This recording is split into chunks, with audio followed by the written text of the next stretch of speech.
Nihongi, The Chronicles of Japan, Chapter 1. The Age of the Geodias. Part 1. Of old, heaven and earth were not yet separated, and the yin and yo not yet divided. They formed a chaotic mass like an egg, which was of obscurely defined limits and contained germs. The purer and clearer part was thinly drawn out and formed heaven, while the heavier and grosser element settled down and became earth. The finer element easily became a united body, but the consolidation of the heavy and gross element was accomplished with difficulty. Heaven was therefore formed first, and earth was established subsequently. Thereafter, divine beings were produced between them. Hence it is said that when the world began to be created, the soil of which lands were composed floated about in a manner which might be compared to the floating of a fish sporting on the surface of the water. At this time, a certain thing was produced between heaven and earth. It was in form like a reed shoot. Now this became transformed into a god, and was called Kuni Toko Takai no Mikoto. Next there was Kuni no Satsuche no Mikoto, and next Toyo Kumu Nu no Mikoto, in all three deities. These were pure males, spontaneously developed by the operation of the principle of heaven. In one writing it is said, when heaven and earth began, a thing existed in the midst of the void. Its shape may not be described. Within it a deity was spontaneously produced, whose name was Kuni Toko Takai no Mikoto, also called Kuni Soko Takai no Mikoto. Next there was Kuni no Satsuche no Mikoto, also called Kuni no Sa Takai no Mikoto.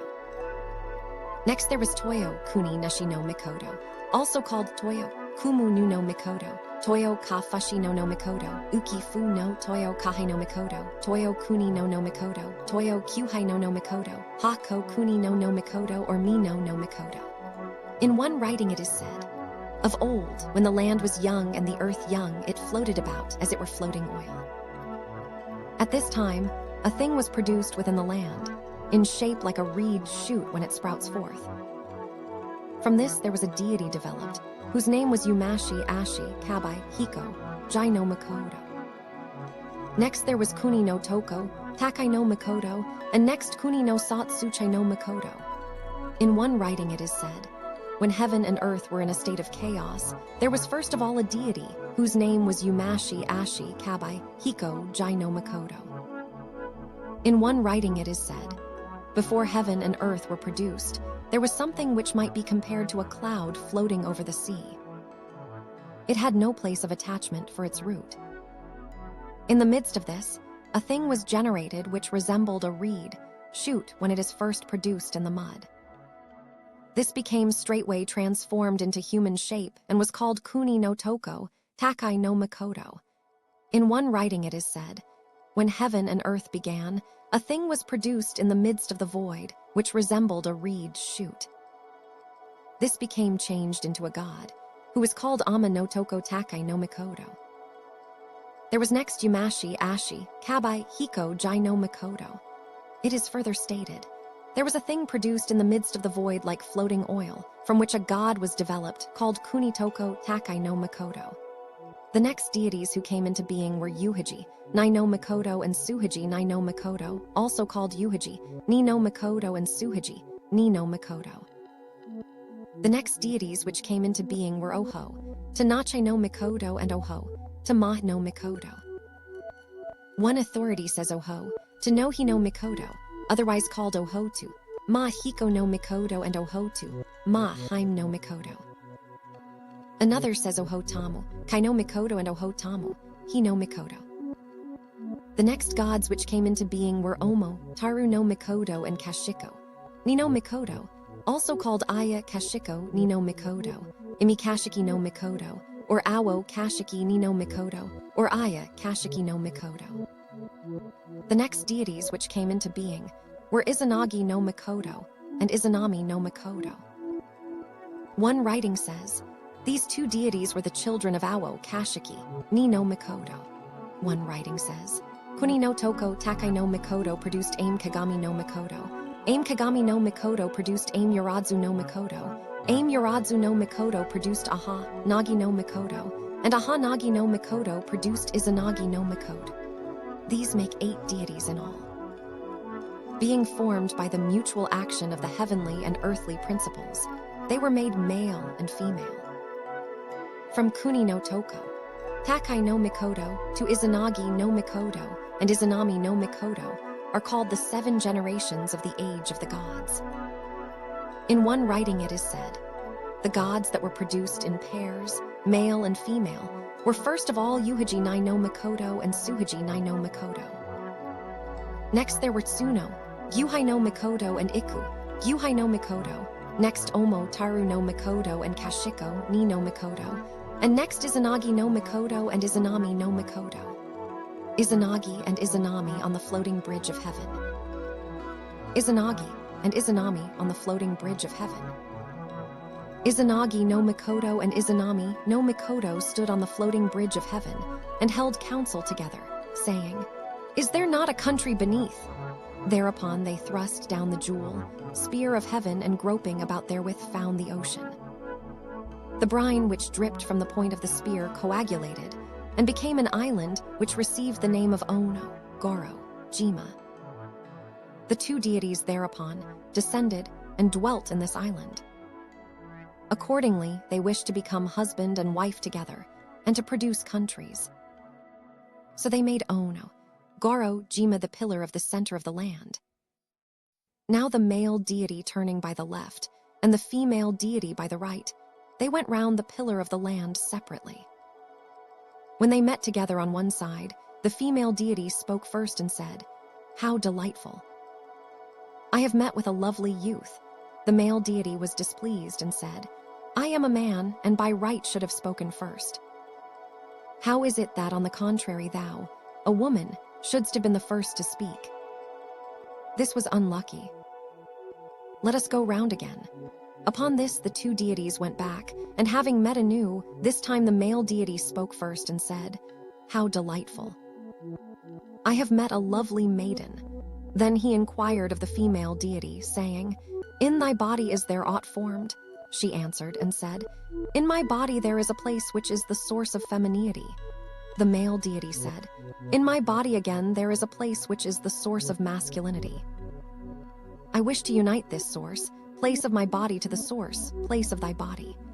Hereupon the male and female first became united as husband and wife. Now when the time of birth arrived, first of all the island of Ahaji was reckoned as the placenta, and their minds took no pleasure in it. Therefore it received the name of Ahaji no Shima.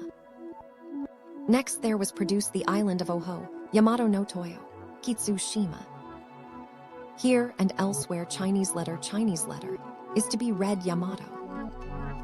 Next they produced the island of Iyo no Fuda, Na, and next the island of Tsukashi.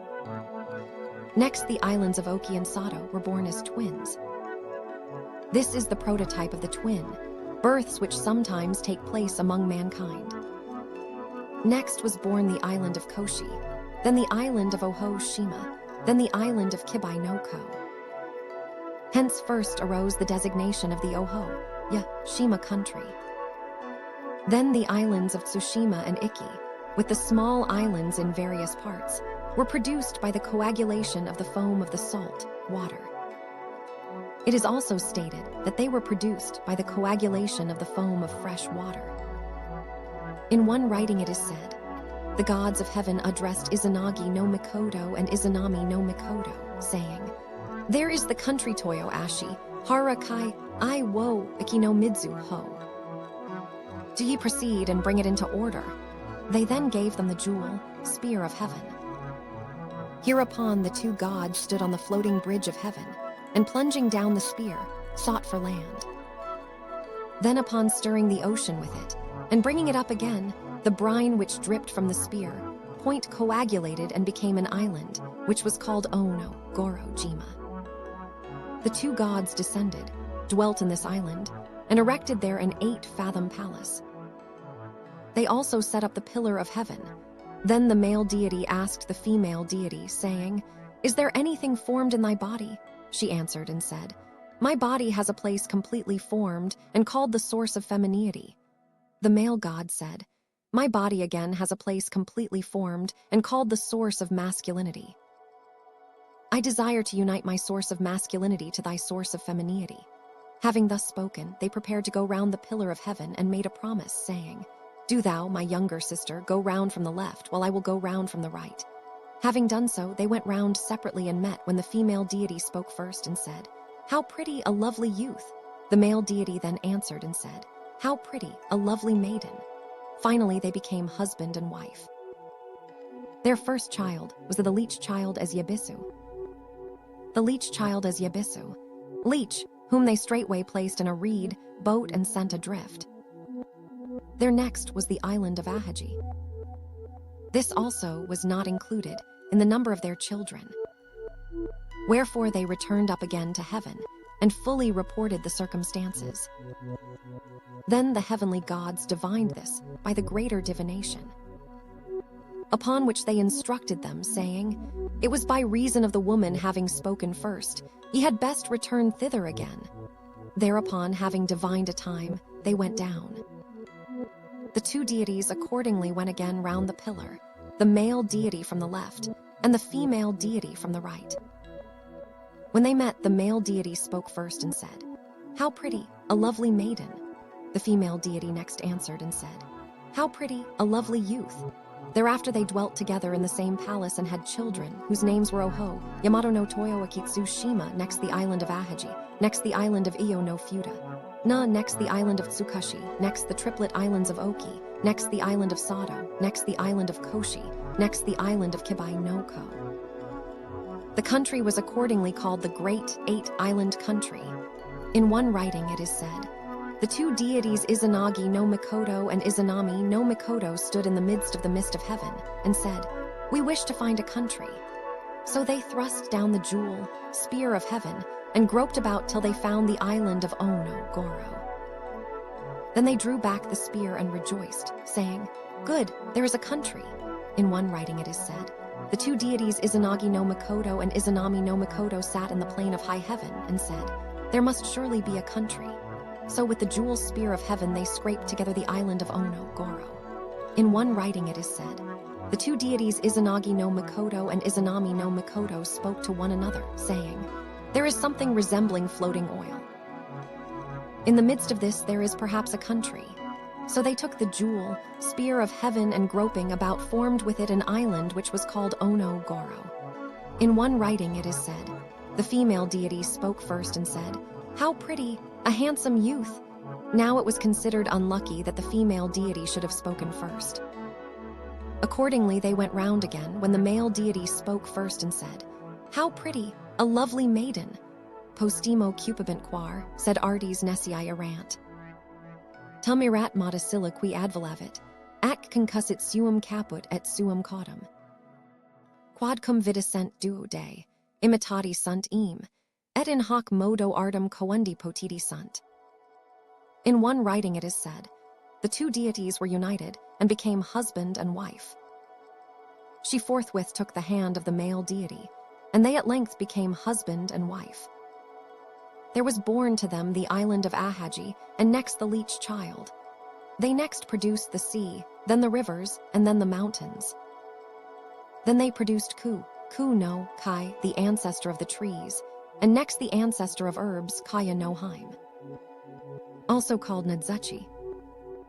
After this Izanagi no Mikoto and Izanami no Mikoto consulted together, saying, "We have now produced the great Eight-Island Country with the mountains, rivers, herbs, and trees. Why should we not produce someone who shall be Lord of the universe?" They then together produced the sun goddess, who is called Oho, Huru mi no Mache, called in one writing Amaterasu no Oho Kami. In one writing she is called Amaterasu, Oho, Hurumi no Mikoto. The resplendent luster of this child shone throughout all the 6 quarters. Therefore the two deities rejoiced, saying, "We have had many children, but none of them have been equal to this wondrous infant. She ought not to be kept long in this land, but we ought of our own accord to send her at once to heaven and entrust to her the affairs of heaven." At this time, heaven and earth were still not far separated, and therefore they sent her up to heaven by the ladder of heaven. They next produced the moon god, called in one writing Tsuki, Yumi no Mikoto, or Tsuki Yomi no Mikoto. His radiance was next to that of the sun in splendor. This god was to be the consort of the sun goddess and to share in her government. They therefore sent him also to heaven. Next they produced the Leech, child, which even at the age of 3 years could not stand upright. They therefore placed it in the rock, camphor, wood boat of heaven, and abandoned it to the winds. Their next child was Susanoo no Mikoto, called in one writing Kami Susanoo no Mikoto, or Heia Susanoo no Mikoto. This god had a fierce temper and was given to cruel acts. Moreover, he made a practice of continually weeping and wailing. So he brought many of the people of the land to an untimely end. Again, he caused green mountains to become withered. Therefore the two gods, his parents, addressed Susanoo no Mikoto, saying, "Thou art exceedingly wicked, and it is not meet that thou shouldst reign over the world. Certainly thou must depart far away to the nether land." So they at length expelled him. In one writing it is said, Izanagi no Mikoto said, "I wish to procreate the precious child who is to rule the world." He therefore took in his left hand a white copper mirror, upon which a deity was produced from it called Oho, Huru, Mi no Mikoto. In his right hand he took a white copper mirror, and forthwith there was produced from it a god who was named Tsuki, Yumi no Mikoto.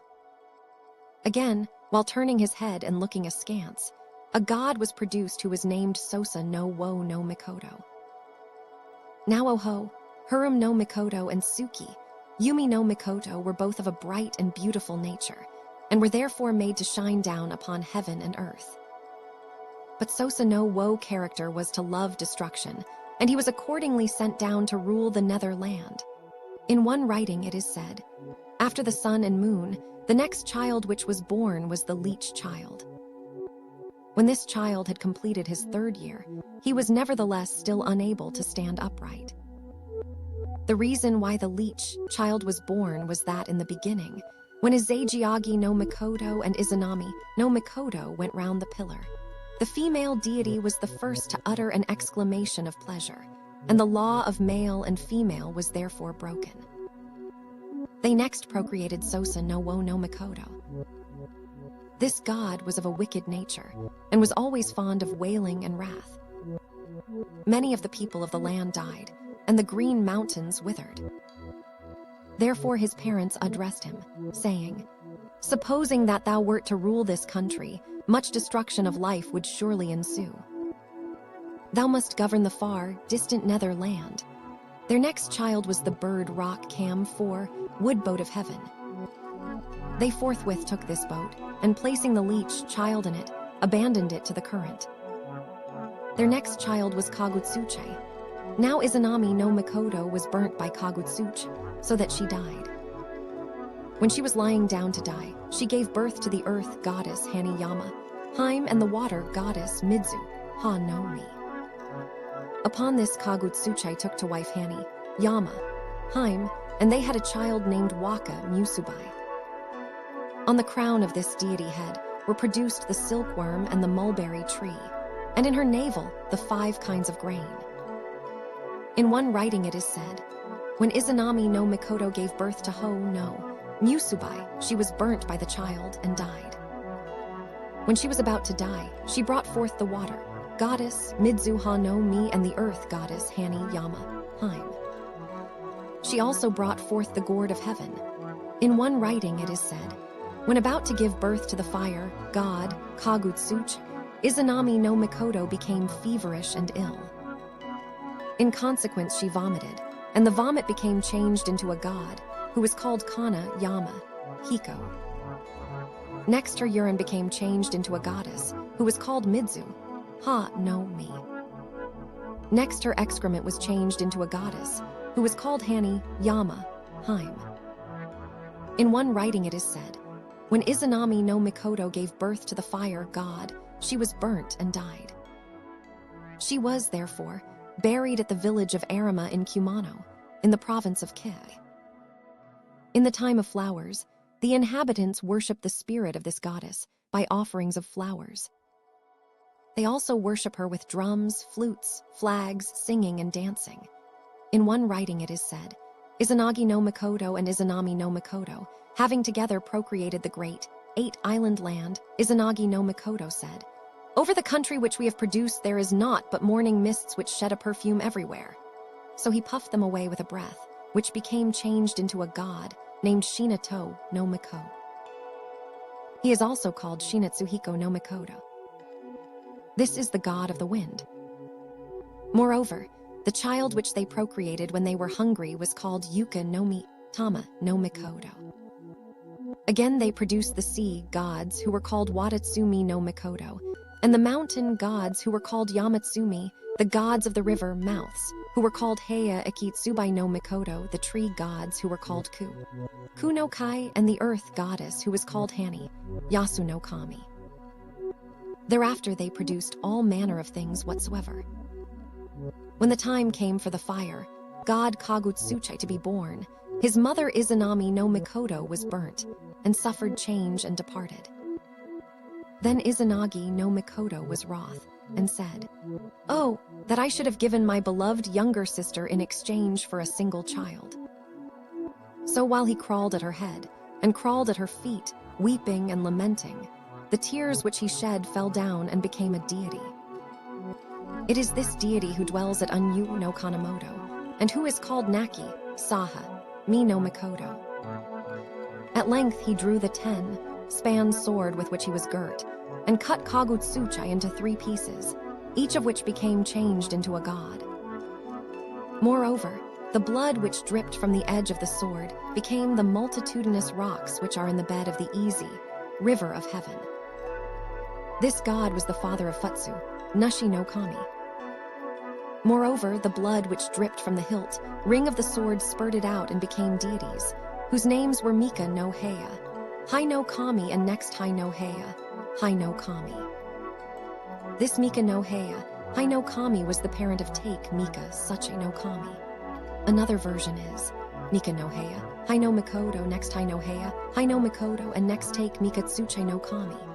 Moreover, the blood which dripped from the point of the sword spurted out and became deities, who were called Aiha Saku no Kami, after him Ni, Saku no Kami, and next Aiha Tsutsu, Wo no Mikoto. This Aiha Saku no Kami was the father of Futsu Nushi no Kami. One account says, Aiha Tsutsu, Wo no Mikoto, and next Aiha Tsutsumi no Mikoto. Moreover, the blood which dripped from the head of the sword spurted out and became deities, who were called Kura Okami no Kami, next Kura Yamatsumi no Kami, and next Kura, Midzu, Ha no Kami. Thereafter, Izanagi no Mikoto went after Izanami no Mikoto, and entered the land of Yomi. When he reached her they conversed together, and Izanami no Mikoto said, "My lord and husband, why is thy coming so late? I have already eaten of the cooking, furnace of Yomi. Nevertheless, I am about to lie down to rest. I pray thee, do not thou look on me." Izanami no Mikoto did not give ear to her, but secretly took his many-toothed comb and, breaking off its end tooth, made of it a torch and looked at her. Putrefying matter had gushed up, and maggots swarmed. This is why people at the present day avoid using a single light at night, and also avoid throwing away a comb at night. Izanagi no Mikoto was greatly shocked and said, "Nay, I have come unawares to a hideous and polluted land." So he speedily ran away back again. Then Izanami no Mikoto was angry and said, "Why didst thou not observe that which I charged thee? Now am I put to shame." So she sent the 8 ugly females of Yomi to pursue and stay him. Izanagi no Mikoto therefore drew his sword, and flourishing it behind him, ran away. Then he took his black head, dress, and flung it down. It became changed into grapes, which the ugly females, seeing, took and ate. When they had finished eating them, they again pursued Izanagi no Mikoto. Then he flung down his many-toothed comb, which forthwith became changed into bamboo shoots. the ugly females pulled them up and ate them, and when they had done eating them, again gave chase. Afterwards, Izanami no Mikoto came herself and pursued him. By this time, Izanagi no Mikoto had reached the even pass of Yomi. According to one account, Izanagi no Mikoto made water against a large tree, which water at once turned into a great river. While the ugly females of Yomi were preparing to cross this river, Izanagi no Mikoto had already reached the even pass of Yomi. So he took 1,000 men, pole, rock, and having blocked up the path with it, stood face to face with Izanami no Mikoto, and at last pronounced the formula of divorce. Upon this, Izanami no Mikoto said, "My dear lord and husband, if thou sayest so, I will strangle to death the people of the country which thou dost govern, 1,000 in one day." Then Izanagi no Mikoto replied, saying, "My beloved younger sister, if thou sayest so, I will in one day cause to be born 1,500. Then he said, "Come no further," and threw down his staff, which was called Fanato no Kami. Moreover, he threw down his girdle, which was called Naga, Kai, Ha no Kami. Moreover, he threw down his upper garment, which was called Wadzurahi no Kami. Moreover, he threw down his trousers, which were called Aki, Gui no Kami. Moreover, he threw down his shoes, which were called Kai, Shiki no Kami. Some say that the even pass of Yomi is not any place in particular, but means only the space of time when the breath fails on the approach of death. Now the rock with which the even pass of Yomi was blocked is called Yomi, Dunai Fusagaru Oho, Kami. Another name for it is Kai, Gyeshi no Oho, Kami. When Izanagi no Mikoto had returned, he was seized with regret and said, "Having gone to Ne, a hideous and filthy place, it is meet that I should cleanse my body from its pollutions." He accordingly went to the plain of Ahagi at Takebana in Wodo in Hyuga of Tsukushi and purified himself. When at length he was about to wash away the impurities of his body, he lifted up his voice and said, "The upper stream is too rapid and the lower stream is too sluggish. I will wash in the middle stream." The god which was thereby produced was called Ya, so Magasu, by no Kami, and then to remedy these evils there were produced deities named Kami, Nawo, by no Kami, and after him Oho Nawo, by no Kami. Moreover, the deities which were produced by his plunging down and washing in the bottom of the sea were called Soko, Su, Wada, Su, Mi no Mikoto and Soko, Tsutsu, Wo no Mikoto. Moreover, when he plunged and washed in the mid-tide, there were gods produced who were called Nakatsu Wada, Dizu Mi no Mikoto, and next Nakatsutsu, Wo no Mikoto. Moreover, when he washed floating on the surface of the water, gods were produced, who were called Yuhatsu, Wada, Dizu Mi no Mikoto, and next Yuhatsutsu, Wo no Mikoto. There were in all 9 gods. The gods Soko, Tsutsu, Wo no Mikoto, Nakatsutsu, Wo no Mikoto, and Soko Tsutsu, Wo no Mikoto are the 3 great gods of Sumanoi. The gods Soko, Tsu, Wata, Dizuyumi no Mikoto, Nakatsu, Wata, Dizuyumi no Mikoto, and Yuhatsu, Wata, Dizu, Mi no Mikoto are the gods worshipped by the Muraji of Idzumi. Thereafter, a deity was produced by his washing his left eye, which was called Amaterasu no Oho, Kami. Then he washed his right eye, producing thereby a deity who was called Tsuki, Yomi no Mikoto. Then he washed his nose, producing thereby a god who was called Sosa no Wo no Mikoto. In all there were 3 deities. Then Izanagi no Mikoto gave charge to his 3 children, saying, "Do thou, Amaterasu no Oho Kami, rule the plain of high heaven. Do thou, Tsuki Yomi no Mikoto, rule the 800-fold tides of the ocean plain. Do thou, Sosa no Wo no Mikoto, rule the world." At this time, Sosa no Wo no Mikoto was already of full age. He had, moreover, grown a beard 8 spans long. Nevertheless, he neglected to rule the world, and was always weeping, wailing, and fuming with rage. Therefore Izanagi no Mikoto inquired of him, saying, "Why dost thou continually weep in this way?" He answered and said, "I wish to follow my mother to the nether land, and it is simply for that reason that I weep." Then Izanagi no Mikoto was filled with detestation of him and said, "Go, even as thy heart bids thee."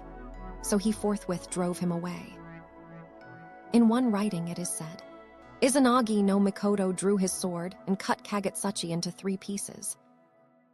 One of these became Ikidzuchi no Kami, one became Oho Yamatsumi no Kami, and one became Taka wo Kami. Moreover, it is said, when he slew Kagetsuchi, the blood gushed out and stained the 500 rocks which are in the midst of the 80 rivers of heaven, forming thereby gods who were called Iha, Saku no Kami, next Ni, Saku no Kami child Ihitsutsu, Wo no Kami, and next Ihitsutsumi no Kami child Futsu Nushi no Kami. In one writing it is said, Izanagi no Mikoto cut Kagetsuchi no Mikoto into 5 pieces, which were each changed, and became the 5 mountain gods. The first piece, viz., the head became Oho Yamatsumi, the second, viz., the trunk became Naka Yamatsumi, the third, viz., the hands became Ha Yamatsumi, the fourth, viz., the loins became Masa Katsu Yamatsumi, and the fifth, viz., the feet became Shiki Yamatsumi. At this time, the blood from the wounds spurted out and stained the rocks, trees, and herbage. This is the reason that herbs, trees, and pebbles naturally contain the element of fire. In one writing it is said, Izanagi no Mikoto, wishing to see his younger sister, went to the temporary burial place. At this time, Izanami no Mikoto being still as she was when alive came forth to meet him, and they talked together. She spoke to Izanagi no Mikoto and said, "My august lord and husband, I beseech thee not to look at me." When she had done speaking, she suddenly became invisible. It was then dark, so Izanagi no Mikoto lit a single light and looked at her. Izanami no Mikoto was then swollen and festering, and 8 kinds of thunder, gods, rested on her. Izanagi no Mikoto was shocked and ran away. Then the thunders all arose and pursued him. Now by the roadside there grew a large peach tree, at the foot of which Izanagi no Mikoto concealed himself. He accordingly took its fruit and flung it to the thunders, upon which the thunders all ran away. This was the origin of the practice of keeping off evil spirits by means of peaches. Then Izanagi flung down his staff, saying, "The thunders may not come beyond this." It was called Fanado no Kami, and was originally called Kanado no Ohoji. In one writing it is said, Izanagi no Mikoto followed after Izanami no Mikoto, and arriving at the place where she was, spoke to her and said, "I have come because I sorrowed for thee." She answered and said, "We are relations. Do not thou look upon me." Izanagi no Mikoto would not obey, but continued to look on her. Wherefore Izanami no Mikoto was ashamed and angry, and said, "Thou hast seen my nakedness. Now I will in turn see thine." Then Izanagi no Mikoto was ashamed and prepared to depart. He did not, however, merely go away in silence, but said solemnly, "Our relationship is severed." Again he said, "I will not submit to be beaten by a relation." And the god of the spittle which he thereupon spat out was called Heia, Tama no Wo. Next the god of his purification was called Yomo Tsu Kodo, Saka no Wo, 2 gods in all. And when he came to contend with his younger sister at the even pass of Yomi, Izanagi no Mikoto said, "It was weak of me at first to sorrow and mourn on account of a relation." Then said the road wardens of Yomi, "We have a message for thee as follows. I and thou have produced countries. Why should we seek to produce more? I shall stay in this land, and will not depart along with thee." At this time Kyukuri, Haim no Kami, said something which Izanagi no Mikoto heard and approved, and she then vanished away. But having visited in person the land of Yomi, he had brought on himself ill luck. In order, therefore, to wash away the defilement, he visited the Aha Gate and the Heia, Sufu na Gate. But the tide in these 2 gates was exceeding strong. So he returned and took his way towards Wodo in Takabana. There he did his ablutions. At this time, entering the water, he blew out and produced Iha Tsutsu no Mikoto. Coming out of the water, he blew forth and produced Oho, Nawo, by no Kami. Entering a second time, he blew out and produced Soko Tsutsu no Mikoto. Coming out, he blew forth and produced Oho, Ayatsu, Bai no Kami. Now when Amaterasu no Oho, Kami was already in heaven, she said, I hear that in the central country of Reed Plains there is the deity Yuk, Machi no Kami. Do thou, Tsuki, Yomi no Mikoto, go and wait upon her. Tsuki, Yomi no Mikoto, on receiving this command, descended and went to the place where Yuk, Machi no Kami was. Thereupon Yuk, Machi no Kami turned her head towards the land, and forthwith from her mouth there came boiled rice.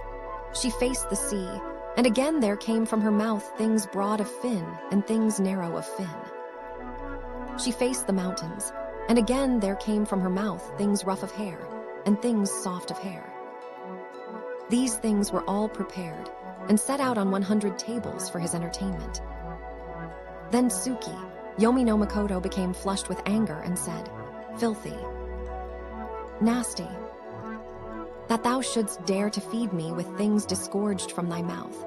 So he drew his sword and slew her, and then returned and made his report, relating all the circumstances. Upon this Amaterasu no Oho, Kami was exceedingly angry and said, Thou art a wicked deity. I must not see thee face to face. So they were separated by 1 day and 1 night and dwelt apart. After this Amaterasu no Oho, Kami sent a second time Kuma, Bito, to go and see her. At this time Yuk, Machi no Kami, was truly dead already. But on the crown of her head there had been produced the ox and the horse. On the top of her forehead there had been produced millet. Over her eyebrows there had been produced the silkworm. Within her eyes there had been produced panic. In her belly there had been produced rice. In her genitals there had been produced wheat, large beans and small beans. Kuma, Bito, carried all these things and delivered them to Amaterasu no Oho, Kami, who was rejoiced and said, These are the things which the race of visible men will eat and live. So she made the millet, the panic, the wheat, and the beans the seed for the dry fields, and the rice she made the seed for the water fields. Therefore she appointed a Mura, gimme of heaven, and forthwith sowed for the first time the rice seed in the narrow fields and in the long fields of heaven. That autumn, drooping ears bent down, 8 span long, and were exceedingly pleasant to look on. Moreover, she took the silkworms in her mouth, and succeeded in reeling thread from them. From this began the art of silkworm rearing. Upon this Sosa no Wo no Mikoto made petition, saying, I will now obey thy instructions and proceed to the nether land. Therefore I wish for a short time to go to the plain of high heaven and meet with my elder sister, after which I will go away forever. Permission was granted him, and he therefore ascended to heaven. After this, Izanagi no Mikoto, his divine task having been accomplished, and his spirit career about to suffer a change, built himself an abode of gloom in the island of Ahaji, where he dwelt forever in silence and concealment. Another account says, Izanagi no Mikoto, his task having been accomplished and his power great, ascended to heaven and made report of his mission. There he dwelt in the smaller palace of the sun. Now at first, when Susanoo no Mikoto went up to heaven, by reason of the fierceness of his divine nature, there was a commotion in the sea, and the hills and mountains groaned aloud. Amaterasu no Oho, Kami, knowing the violence and wickedness of this deity, was startled and changed countenance when she heard the manner of his coming. She said, Is my younger brother coming with good intentions? I think it must be his purpose to rob me of my kingdom. By the charge which our parents gave to their children, each of us has his own allotted limits. Why, therefore, does he reject the kingdom to which he should proceed and make bold to come spying here? So she bound up her hair into knots and tied up her skirts into the form of trousers. Then she took an august string of 500 Yasaka jewels, which she entwined around her hair and wrists. Moreover, on her back she slung 1,000 arrow quiver and a 500 arrow quiver. On her lower arm she drew a dread loud, sounding elbow pad. Brandishing her bow end upwards, she firmly grasped her sword, hilt, and stamping on the hard earth of the courtyard, sank her thighs into it as if it had been foam, snow, and kicked it in all directions. Having thus put forth her dread manly valor, she uttered a mighty cry of defiance and questioned him in a straightforward manner. Susanoo no Mikoto answered and said, "From the beginning my heart has no been black. But as in obedience to the stern behest of our parents, I am about to proceed forever to the netherland. How could I bear to depart without having seen face to face thee, my elder sister? It is for this reason that I have traversed on foot the clouds and mists and have come hither from afar. I am surprised that my elder sister should, on the contrary, put on so stern a countenance." Then Amaterasu no Oho, Kami again asked him, saying, "If this be so, how wilt thou make evident the redness of thy heart?" He answered and said, "Let us, I pray thee, make an oath together. While bound by this oath, we shall surely produce children. If the children which I produce are females, then it may be taken that I have an impure heart. But if the children are males, then it must be considered that my heart is pure." Upon this Amaterasu no Oho, Kami asked for Susanoo no Mikoto 10 span sword, which she broke into 3 pieces and rinsed in the true well of heaven. Then chewing them with a crunching noise, she blew them away, and from the true mist of her breath gods were born. The first was named Ta-Gori, Baim the next Tagitsu, Baim and the next Ikiki-shima, Baim, 3 daughters in all. After this Susanoo no Mikoto begged from Amaterasu no Oho, Kami the august string of 500 Yasaka jewels, which was entwined in her hair and round her wrists, and rinsed it in the true well of heaven. Then chewing it with a crunching noise, he blew it away, and from the true mist of his breath there were gods produced. The first was called Masaya, Akatsu Kachi, Hyabi Ama no Oshi Ho, Mimi no Mikoto, and the next Ama no Ho, Hai no Mikoto. This is the ancestor of the Izumo no Omi, and of the Hashi no Muraji. The next was Ama, Suhiko, Ni no Mikoto. He was the ancestor of the Ohoshi, Kafuchi no Atath, and of the Yamashiro no Atath. The next was Iku, Su, Hiko ni no Mikoto, and the next Kumano no Kusu, Bai no Mikoto, in all 5 males. Then Amaterasu no Oho, Kami said, "Their seed was in the beginning the august necklace of 500 Yasaka jewels which belonged to me. Therefore these 5 male deities are all my children." So she took these children and brought them up. Moreover, she said, "The 10 span sword belonged to thee, Susanoo no Mikoto. Therefore these 3 female deities are all thy children." So she delivered them to Susanoo no Mikoto. These are the deities which are worshipped by the Monogatari, no Kimi of Tsukushi. In one writing it is said, "The sun goddess, aware from the beginning of the fierce and relentless purpose of Susanoo no Mikoto, said when he ascended, 'The coming of my younger brother is not for a good object. He surely means to rob me of my plane of heaven.' So she made manly warlike preparation, girding upon her a 10 span sword, a 9 span sword, and an 8 span sword. Moreover, on her back she slung a quiver, and on her forearm drew a dread loud, sounding elbow pad. In her hand she took a bow and arrow, and going forth to meet him in person, stood on her defense. Then Susanoo no Mikoto declared to her, saying, 'From the beginning I have had no evil intentions.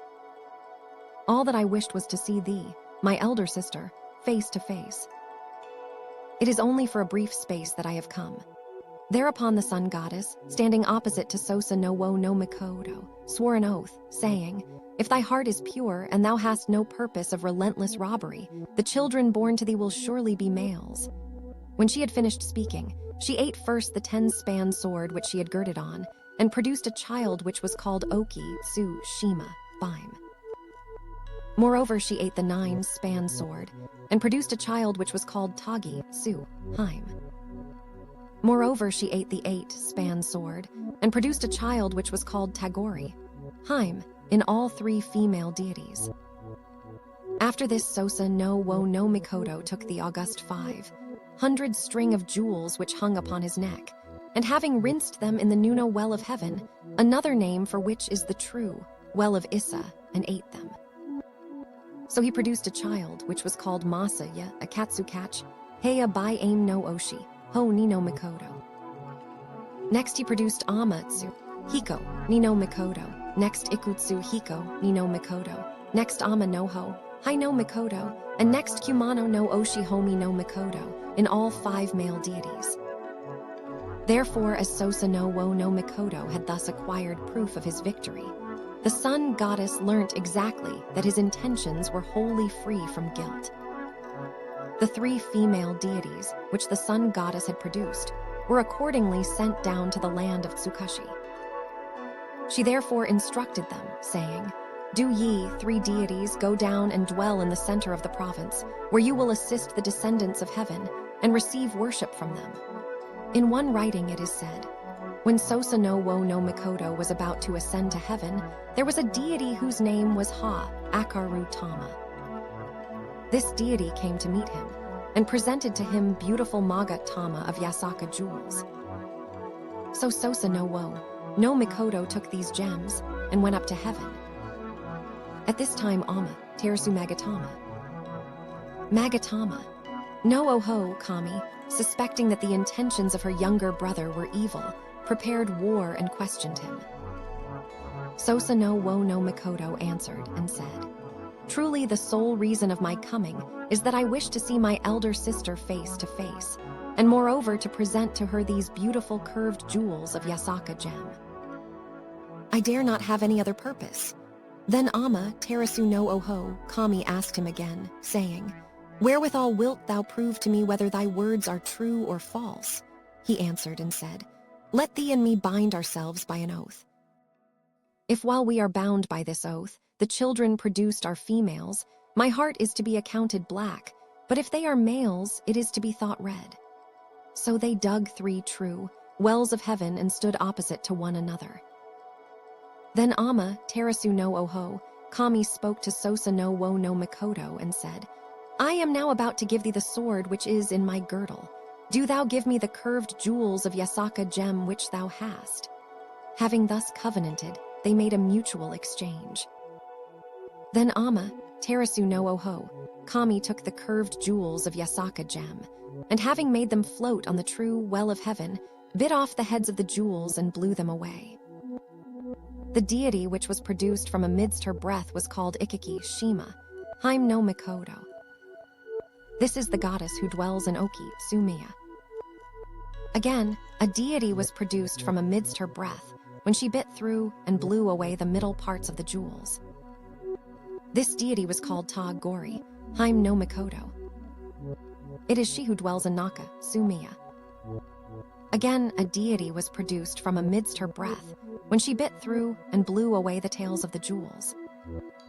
This deity was called Tagitsu, Haim no Mikoto. It is she who dwells in Heat Sumiya. In all there were 3 female deities. Upon this Susanoo no Mikoto, taking the sword which he held, and having made it to float on the surface of the true well of heaven, bit off the end of the sword and blew it away. The deities which were produced from amidst his breath were called Amanoho, Hai no Mikoto, next Masa Yarakatsu Katsu no Heya, Hai Ama no Oshi Honi no Mikoto, next Amatsu Hiko ni no Mikoto, next Ikutsu Hiko ni no Mikoto, and next Kumano no Kusu, Hai no Mikoto. In all there were 5 male deities. Hereupon the sun goddess first ate her 10-span sword, which became converted into a child, the goddess Oki, Su, Shimahaim no Mikoto, also called Ikiki Shimahaim no Mikoto. Next she ate her 9-span sword, which became converted into a child, the goddess Tagi, Suhaim no Mikoto. Again she ate her 8-span sword, which became converted into a child, the goddess Ta, Jirihaim no Mikoto. Upon this, Susanoo no Mikoto took in his mouth the string of 500 jewels which was entwined in the left knot of his hair, and placed it on the palm of his left hand, whereupon it became converted into a male child. He then said, "Truly I have won." And the child was therefore called Katsu no Heya, Hai Ama no Oshi, Ho Mimi no Mikode. After that he took in his mouth the jewels of the right knot of his hair, and placed them on the palm of his right hand, when they became changed and produced the god Ama no Ho, Hai no Mikoto.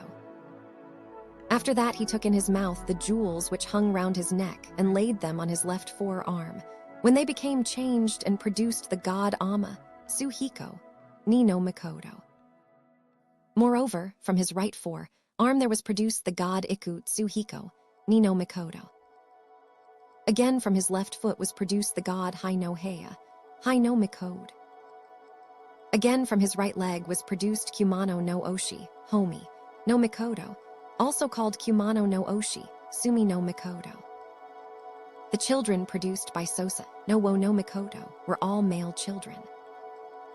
Therefore the sun, goddess, knew exactly that Sosa no wo no Mikoto intentions had been from the first honest. So these 6 male children were taken and made the children of the sun goddess, and were caused to govern the plane of heaven. The 3 female deities born of the sun goddess were made to descend and dwell at USA, Shima in the reed, plain central land. They are now in the middle of the northern sea province, and are styled the Michi, Nushi no Machi. These are the deities which are worshipped by the Kimi of Minuma in Tsukashi. After this Sosa no wo no Mikoto behavior was exceedingly rude.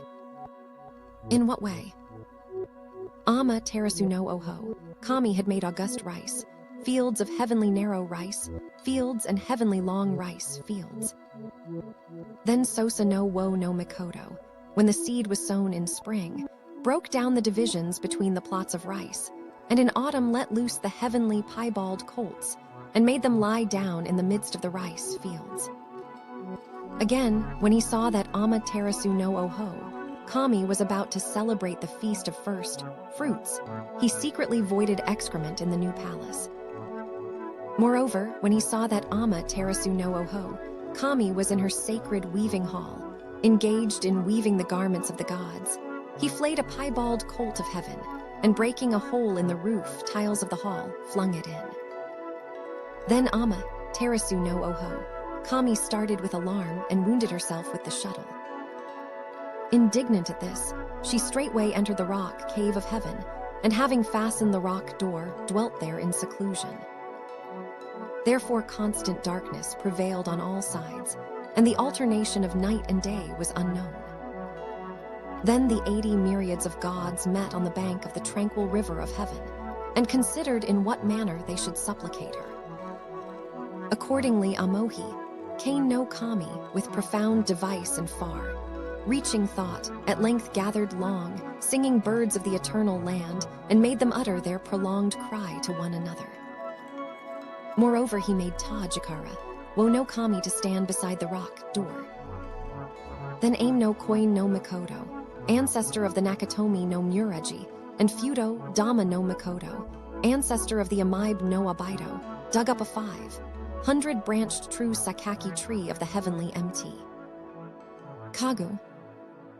On its upper branches, they hung an august 500 string of Yasaka jewels. On the middle branches, they hung an 8-hand mirror. One writing says Ma, Futsu no Kagami. On its lower branches, they hung blue soft offerings and white soft offerings. Then they recited their liturgy together.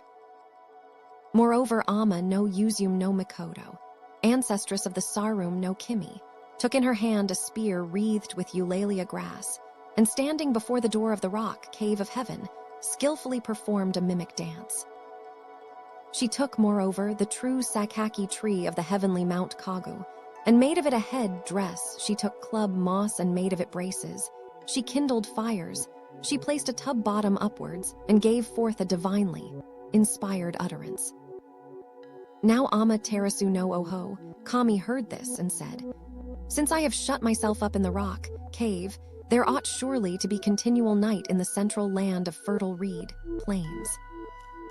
How then can Ama no Uzum no Mikoto be so jolly?"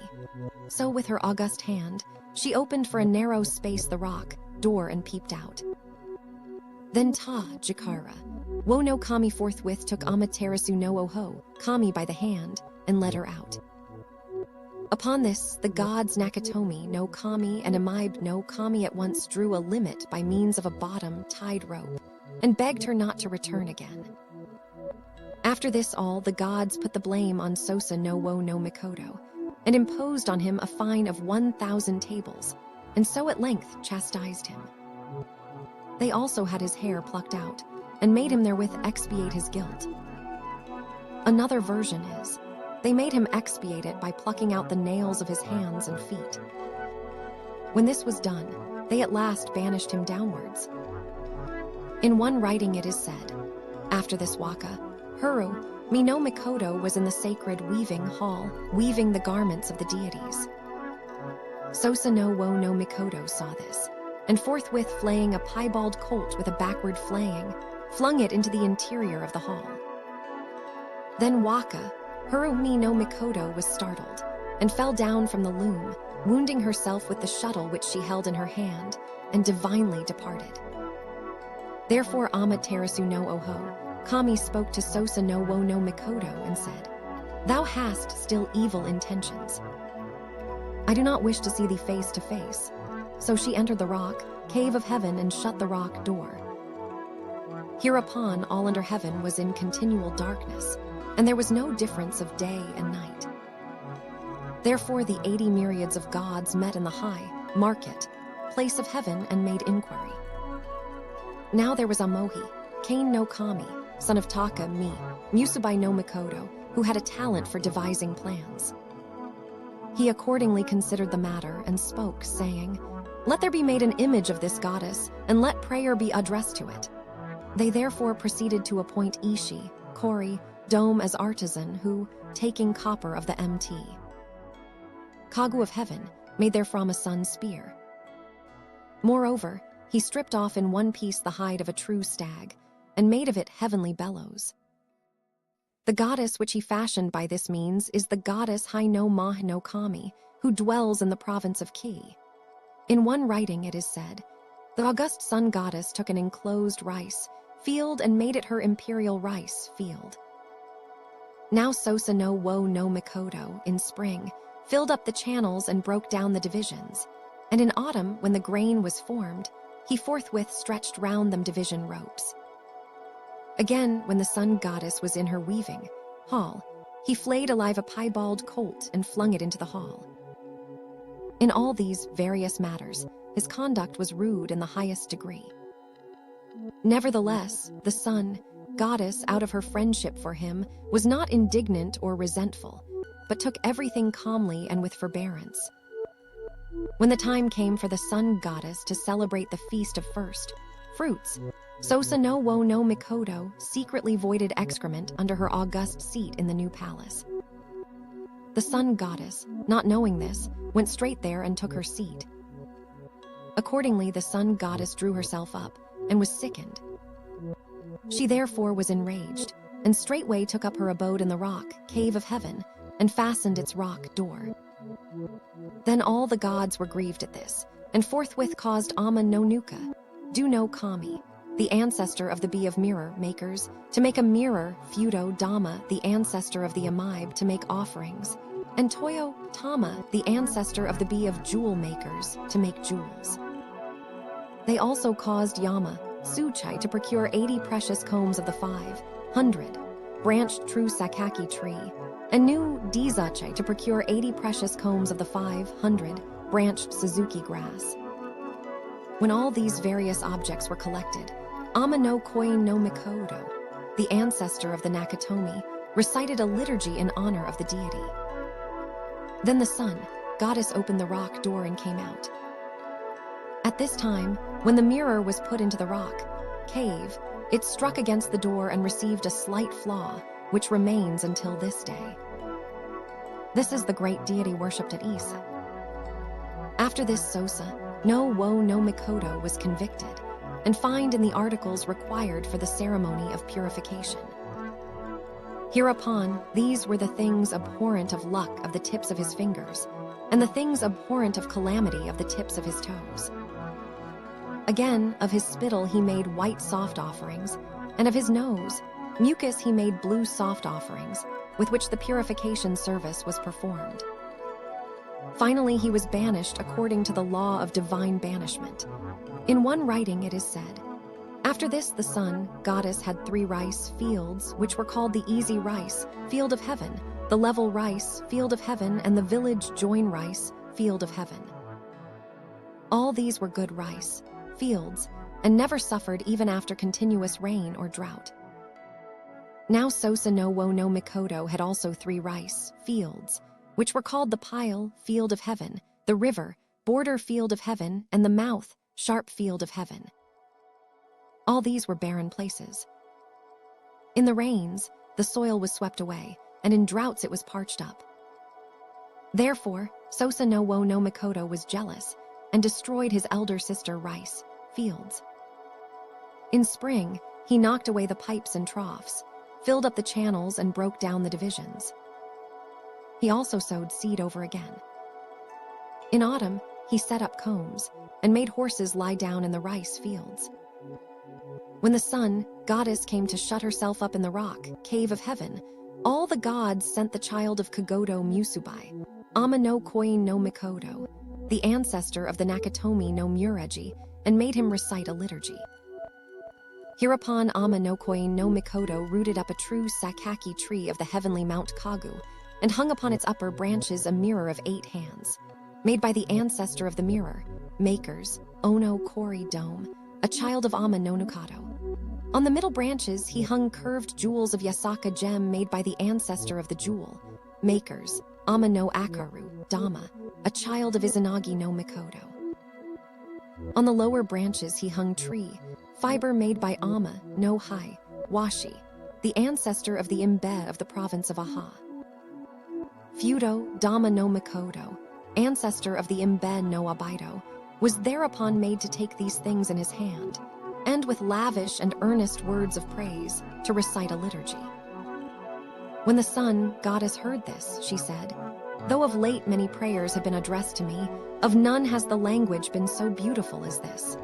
So she opened a little the rock door and peeped out. Thereupon the god Ama no Tajikara, Wo no Kami, who was waiting beside the rock door, forthwith pulled it open, and the radiance of the sun, goddess, filled the universe. Therefore all the gods rejoiced greatly, and imposed on Sosa no Wo no Mikoto a fine of 1,000 tables of purification. Of the nails of his hands, they made things abhorrent of luck, and of the nails of his feet, they made things abhorrent of calamity. Then they caused Ama no Koin no Mikoto to take charge of his great purification liturgy, and made him recite it. This is the reason why the people of the world are careful in the disposal of their own nails. After this, all the gods upbraided Susanoo no Mikoto, saying, "Thy conduct has been in the highest degree improper. Thou must therefore not dwell in heaven, nor must thou dwell in the central reed, plain land. Thou must go speedily to the bottom nether land." So together they drove him away downwards. Now this was at the time of continuous rains. Susanoo no Mikoto bound together green grass, and made of it a broad hat and rain, coat, and in this garb asked a lodging of the assembled gods. They said, "Thy behavior has been filthy and wicked, and therefore thou hast been banished. How canst thou ask of us a lodging?" In the end, they unanimously repulsed him. Therefore, although the wind and rain were very violent, he was unable to find a resting place and went downwards, suffering bitterly. Ever since that time, all the world has avoided entering the house of another wearing a broad hat and a grass rain, coat, or bearing a bundle of grass on the back. For a breach of these rules, an expiatory fine is certainly imposed. This is an institution which has come down to us from remote antiquity. After this, Susanoo no Mikoto said, "All the gods have banished me, and I am now about to depart forever. Why should I not see my elder sister face to face, and why take it on me of my own accord to depart without more ado?" So he again ascended to heaven, disturbing heaven and disturbing earth. Now aim no Yuzu, seeing this, reported it to the sun goddess. The sun goddess said, "My younger brother has no good purpose in coming up. It is surely because he wishes to rob me of my kingdom." Thereupon Susanoo no Mikoto swore to her and said, "If I have come up again cherishing evil feelings, the children which I shall now produce by chewing jewels will certainly be females, and in that case, they must be sent down to the central land of reed plains. But if my intentions are pure, then I shall produce male children, and in that case they must be made to rule the heavens." Susanoo no Mikoto straightway unwound, coil after coil, the complete string of 500 jewels entwined in the right knot of his hair. The jewels chinked as he rinsed them on the surface of the true well of heaven. Then he chewed their ends and laid them on his left palm, thus producing a child who was called Masaya, Akatsu Katsu, Heya, Hai Ama no Oshi, Ho ni no Mikoto. After this, he chewed the left jewels, and placing them on his right palm, produced a child who was called Ama no Ho, Hai no Mikoto. He is the ancestor of the Izumo no Omi, of the Musashi no Miyako, and of the Hashi no Muraji. There was next produced Amatsu Hiko no Mikoto, the ancestor of the Mubaraki no Miyako, and of the Nukata no Muraji. Next was produced Iku, Mitsuhiko no Mikoto, and next Kumano no Oho, Sumi no Mikoto, in all 6 male deities. Then Susanoo no Mikoto spoke to the sun goddess and said, "The reason why I came up a second time was that, having been condemned by the assembled gods to banishment to the nether land, and being about to take my departure thither, I could never bear to become separated from my elder sister without having seen her face to face. Therefore it is truly with a pure heart, and not otherwise, that I came up again. Now that our interview is over, I must return hence forever to the nether land, in obedience to the divine behest of the assembled deities. I pray that my elder sister may illuminate the land of heaven, and that it may spontaneously enjoy tranquility. Moreover, I deliver to my elder sister the children which, with a pure heart, I have produced." Having done so, he returned downwards. Then Susanoo no Mikoto descended from heaven and proceeded to the head waters of the river Hai, in the province of Izumo. At this time, he heard a sound of weeping at the head waters of the river, and he therefore went in search of the sound. He found there an old man and an old woman. Between them was set a young girl, whom they were caressing and lamenting over. Susanoo no Mikoto asked them, saying, "Who are ye, and why do ye lament thus?" The answer was, "I am an earthly deity, and my name is Ashi Nadzuchi. My wife name is T Nadzuchi.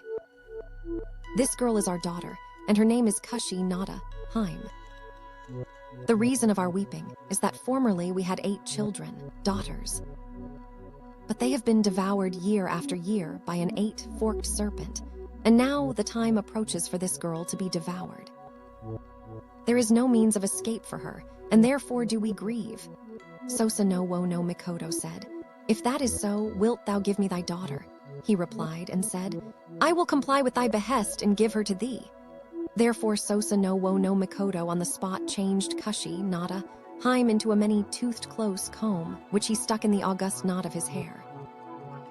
Then he made Ashi Nadzuchi and T Nadzuchi to brew 8 fold sake, to make 8 cupboards, in each of them to set a tub filled with sake, and so to await its coming.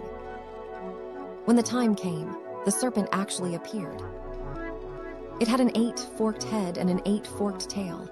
Its eyes were red, like the winter cherry, and on its back firs and cypresses were growing.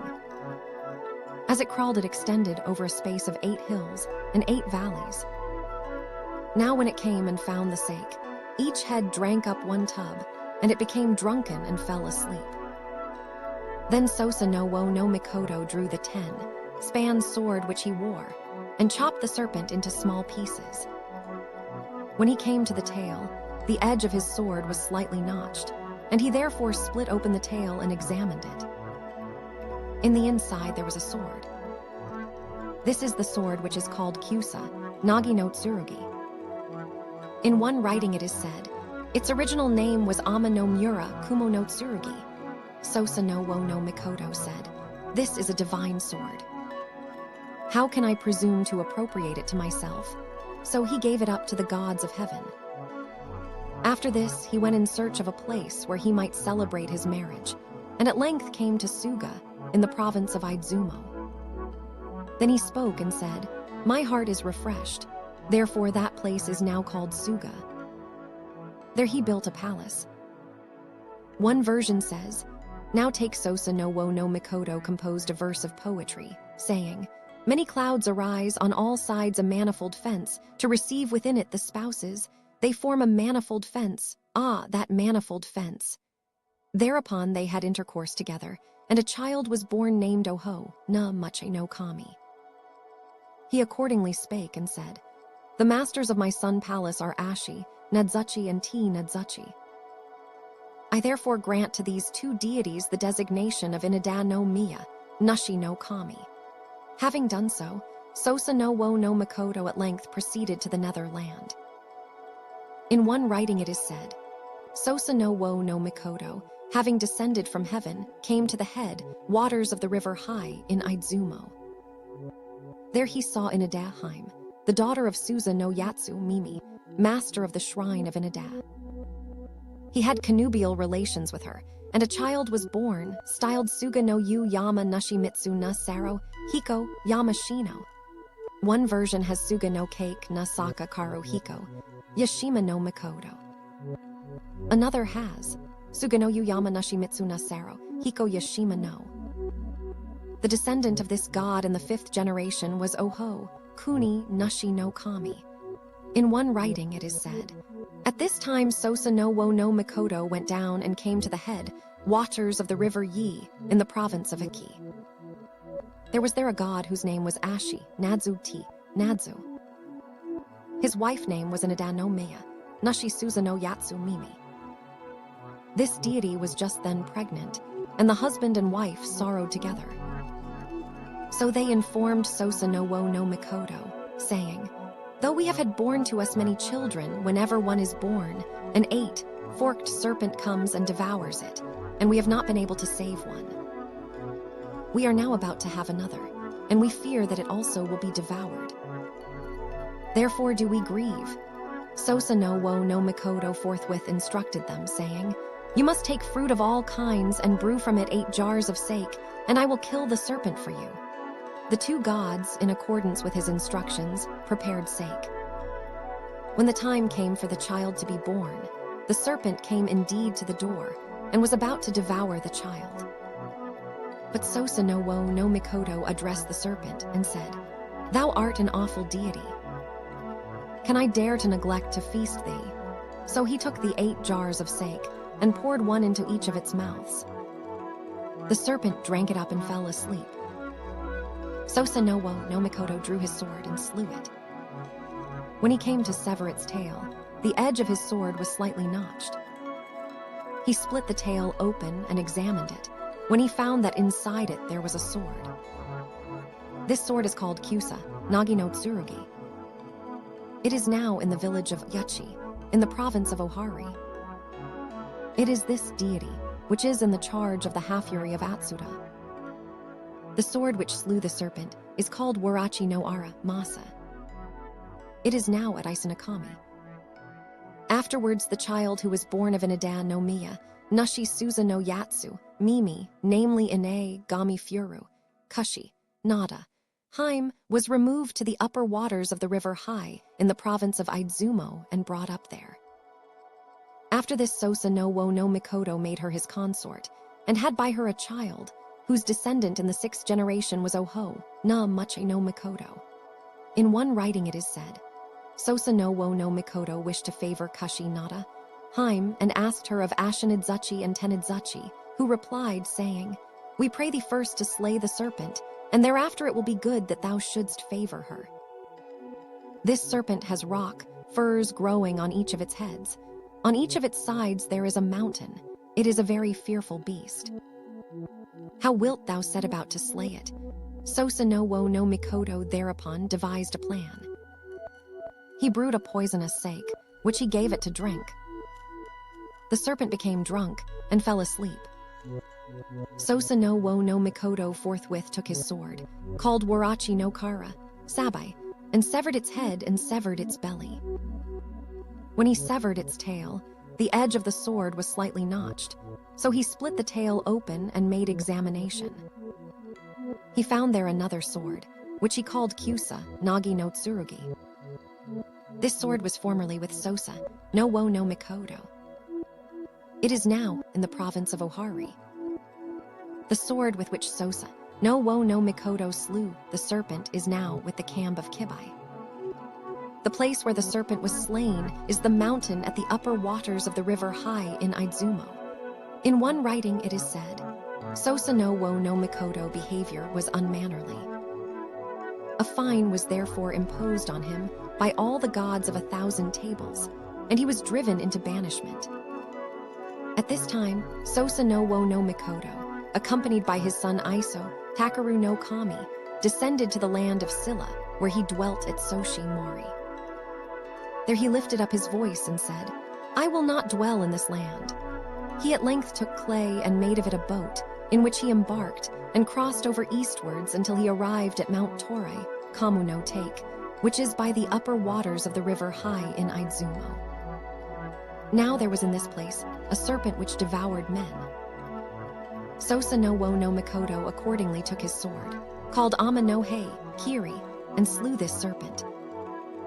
Now when he cut the serpent tail, the edge of his sword was notched. Thereupon he split open the tail, and on examination, found within it a divine sword. Susanoo no Mikoto said, I must not take this for my private use. So he sent Ama no Fuki, Ni no Kami, his descendant in the 5th generation, to deliver it up to heaven. This is the sword now called Kyusa, Nagi. Before this, when Iso, Takaru no Kami descended from heaven, he took down with him the seeds of trees in great quantity. However, he did not plant them in the land of Han, but brought them all back again, and finally sowed them every one throughout the great 8 island country, beginning with Tsukushi. Thus green mountains were produced. For this reason Iso, Takaru no Mikoto was styled Isyashi no Kami. He is the great deity who dwells in the land of Ki. In one writing it is stated, Susanoo no Mikoto said, in the region of the land of Han there is gold and silver. It will not be well if the country ruled by my son should not possess floating riches. So he plucked out his beard and scattered it. Thereupon cryptomerias were produced. Moreover, he plucked out the hairs of his breast, which became thuyas. The hairs of his buttocks became podocarpi. The hairs of his eyebrows became camphor, trees. Having done so, he determined their uses. These 2 trees, viz., the cryptomeria and the camphor tree, were to be made into floating riches. The thuya was to be used as timber for building fair palaces. The podocarpus was to form receptacles in which the visible race of man was to be laid in secluded burial places. For their food he well sowed, and made to grow all the 80 kinds of fruit. Now the children of Susanoo no Mikoto were named Iso, Takaru no Mikoto, with Oho Yatsu Haim, his younger sister, and next Tsumatsu, Haim no Mikoto. All these 3 deities also dispersed well the seeds of trees, and forthwith crossed over to the land of Ki. Thereafter Susanoo no Mikoto dwelt on the peak of Kuma, Nari, and eventually entered the Netherland. In one writing it is said, Oho Kuni Nashi no Kami is also called Oho Mono Nashi no Kami, or else Kuni Dizukiri Oho, Na Moka no Mikoto, or again Ashi, Hara no Shiko wo, or Ya Kai Hoko no Kami, or Oho Kuni Dama no Kami, or Atsushi, Kuni Dama no Kami. His children were in all 181 deities. Now Oho Na Machi no Mikoto and Sukuna, Baikona no Mikoto, with united strength and one heart, constructed this sub-celestial world. Then, for the sake of the visible race of man, as well as for beasts, they determined the method of healing diseases. They also, in order to do away with the calamities of birds, beasts, and creeping things, established means for their prevention and control. The people enjoy the protection of these universally until the present day. Before this Oho na Machi no Mikoto spake to Sukuna, Baikona no Mikoto, and said, "May we not say that the country which we have made is well made?" Sukuna, Baikona no Mikoto, answered and said, "In some parts it is complete, and in others it is incomplete." This conversation had doubtless a mysterious purport. Thereafter Sukuna, Baikona no Mikoto, went to Cape Kumano, and eventually proceeded to the everlasting land. Another version is that he went to the island of Aha, where he climbed up a millet stalk, and was thereupon jerked off, and went to the everlasting land. After this, wherever there was in the land a part which was imperfect, Oho na Machi no Kami visited it by himself, and succeeded in repairing it. Coming at last to the province of Izumo, he spake and said, "This central land of reed plains had been always waste and wild. The very rocks, trees, and herbs were all given to violence. But I have now reduced them to submission, and there is none that is not compliant. Therefore he said finally, 'It is I, and I alone, who now govern this land. Is there perchance anyone who could join with me in governing the world?' Upon this, a divine radiance illuminated the sea, and of a sudden there was something which floated towards him and said, 'Were I not here, how couldst thou subdue this land?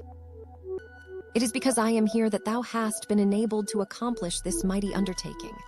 Then Oho na Machi no Kami inquired, saying, 'Then who art thou?' It replied and said, 'I am thy guardian spirit, the wondrous spirit.' Then said Oho na Machi no Kami, 'True, I know therefore that thou art my guardian spirit, the wondrous spirit. Where dost thou now wish to dwell?'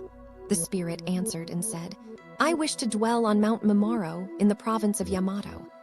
Accordingly, he built a shrine in that place and made the spirit to go and dwell there. This is the god of Oho Miwa. The children of this deity were the Kimi of Kamo and of Oho Miwa, and also Haim, Tatura I Suzu, Haim no Mikoto. Another version is that Kodo Shiro Nashi no Kami, having become transformed into an 8-fathom bear, sea monster, had intercourse with Mizo Kyuhai Haim of the island of Mishima, and had by her a child named Haim, Tatura I Suzu, Haim no Mikoto, who became the empress of the Emperor Kami Yamato Ihair, Biko Hohodmi. Before this time, when Oho na Machi no Kami was pacifying the land, he went to Wobama in Isasa, in the province of Izumo. He was just having some food and drink, when of a sudden there was heard a human voice from the surface of the sea. He was astonished, but on seeking for it, there was nothing at all to be seen. After a while, a dwarf appeared, who had made a boat of the rind of a kagami and clothing of the feathers of a wren. He came floating towards him on the tide, and Oho na Machi no Mikoto, taking him up, placed him on the palm of his hand. He was playing with him when the dwarf leaped up and bit him on the cheek. He wondered at his appearance and sent a messenger to report the matter to the gods of heaven. Now when Taka, me, Musubai no Mikoto, heard this, he said, "The children whom I have produced number in all 1,500. Amongst them, one was very wicked and would not yield compliance to my instructions. He slipped through between my fingers and fell. This must be that child, let him be loved and nurtured." This was no other than Sukuna, Baikona no Mikoto, B.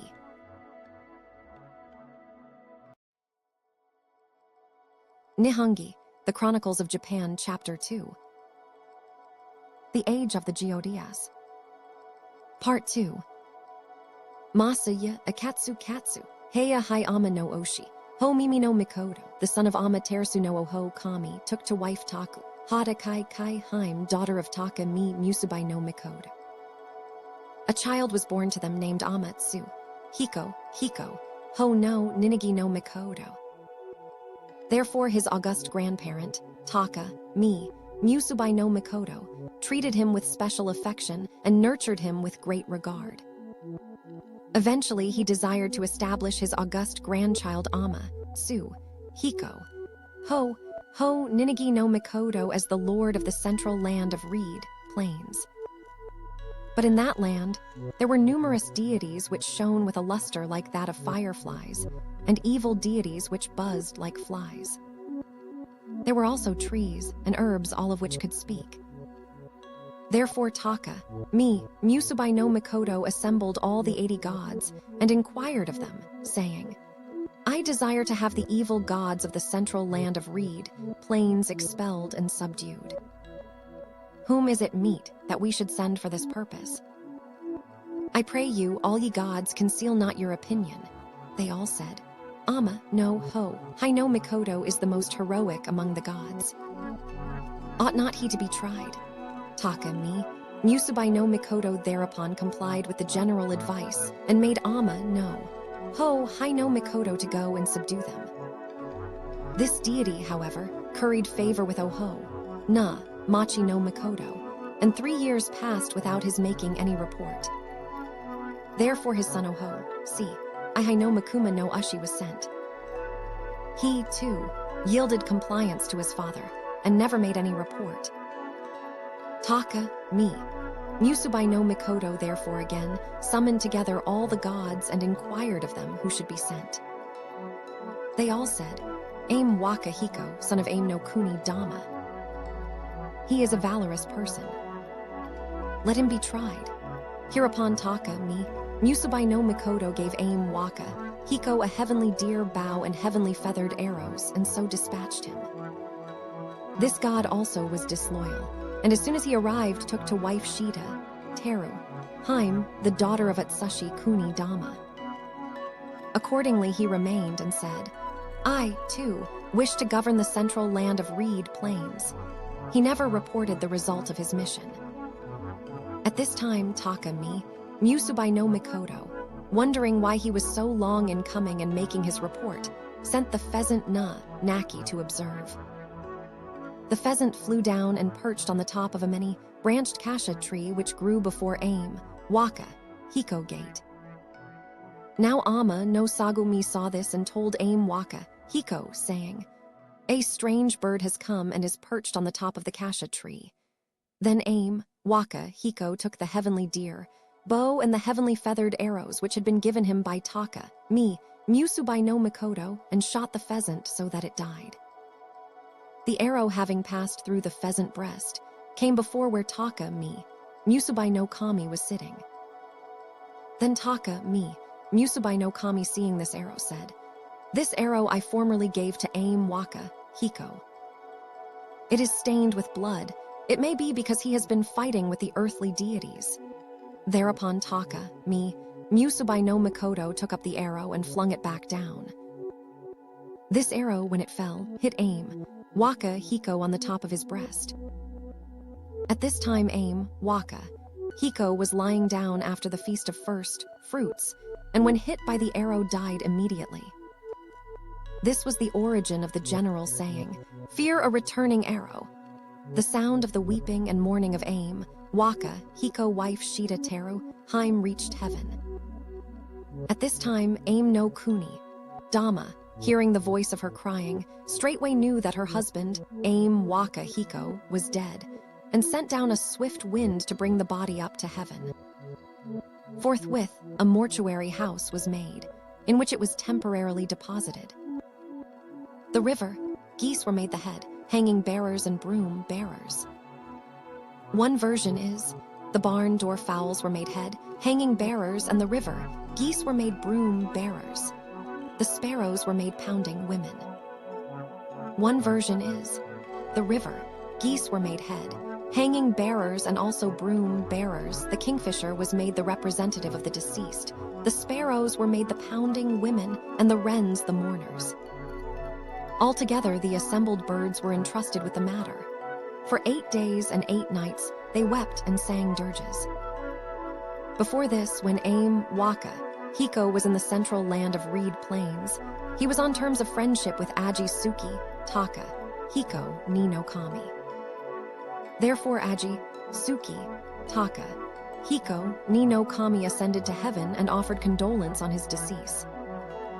Now this god was exactly like in appearance to Aim Waka, Hiko when he was alive, and therefore Aim, Waka, Hiko parents, relations, wife, and children all said, "Our Lord is still alive," and clung to his garments and to his girdle, partly rejoiced and partly distracted.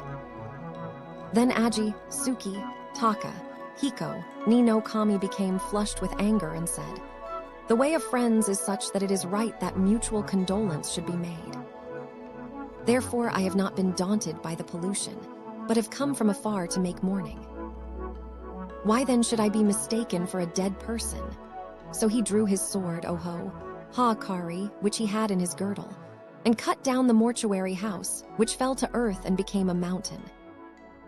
It is now in the province of Mino, by the upper waters of the river Ayumi. This is the mountain of Moyama. This is why people take care not to mistake a living for a dead person.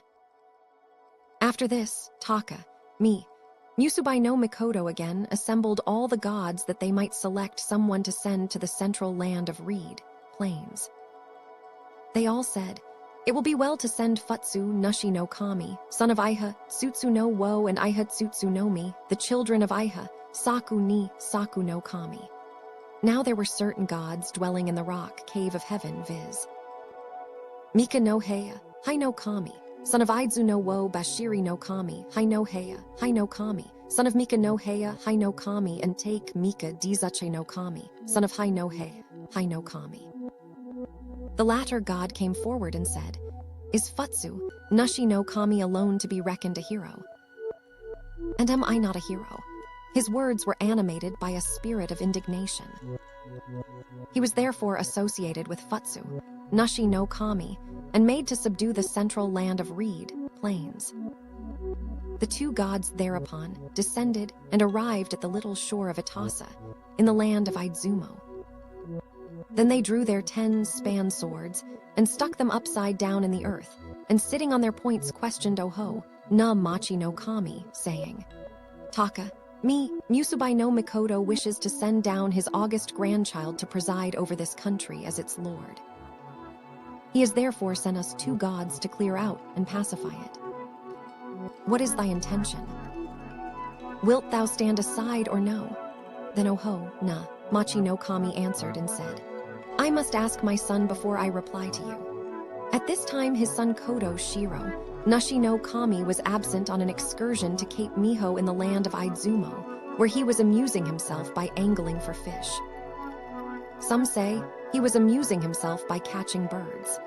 He therefore took the many-handed boat of Kumano, and placing on board of it his messenger, Inas Hagi, he dispatched him, and announced to Kodo Shiro, Nushi no Kami, the declaration of Taka Musubai no Kami.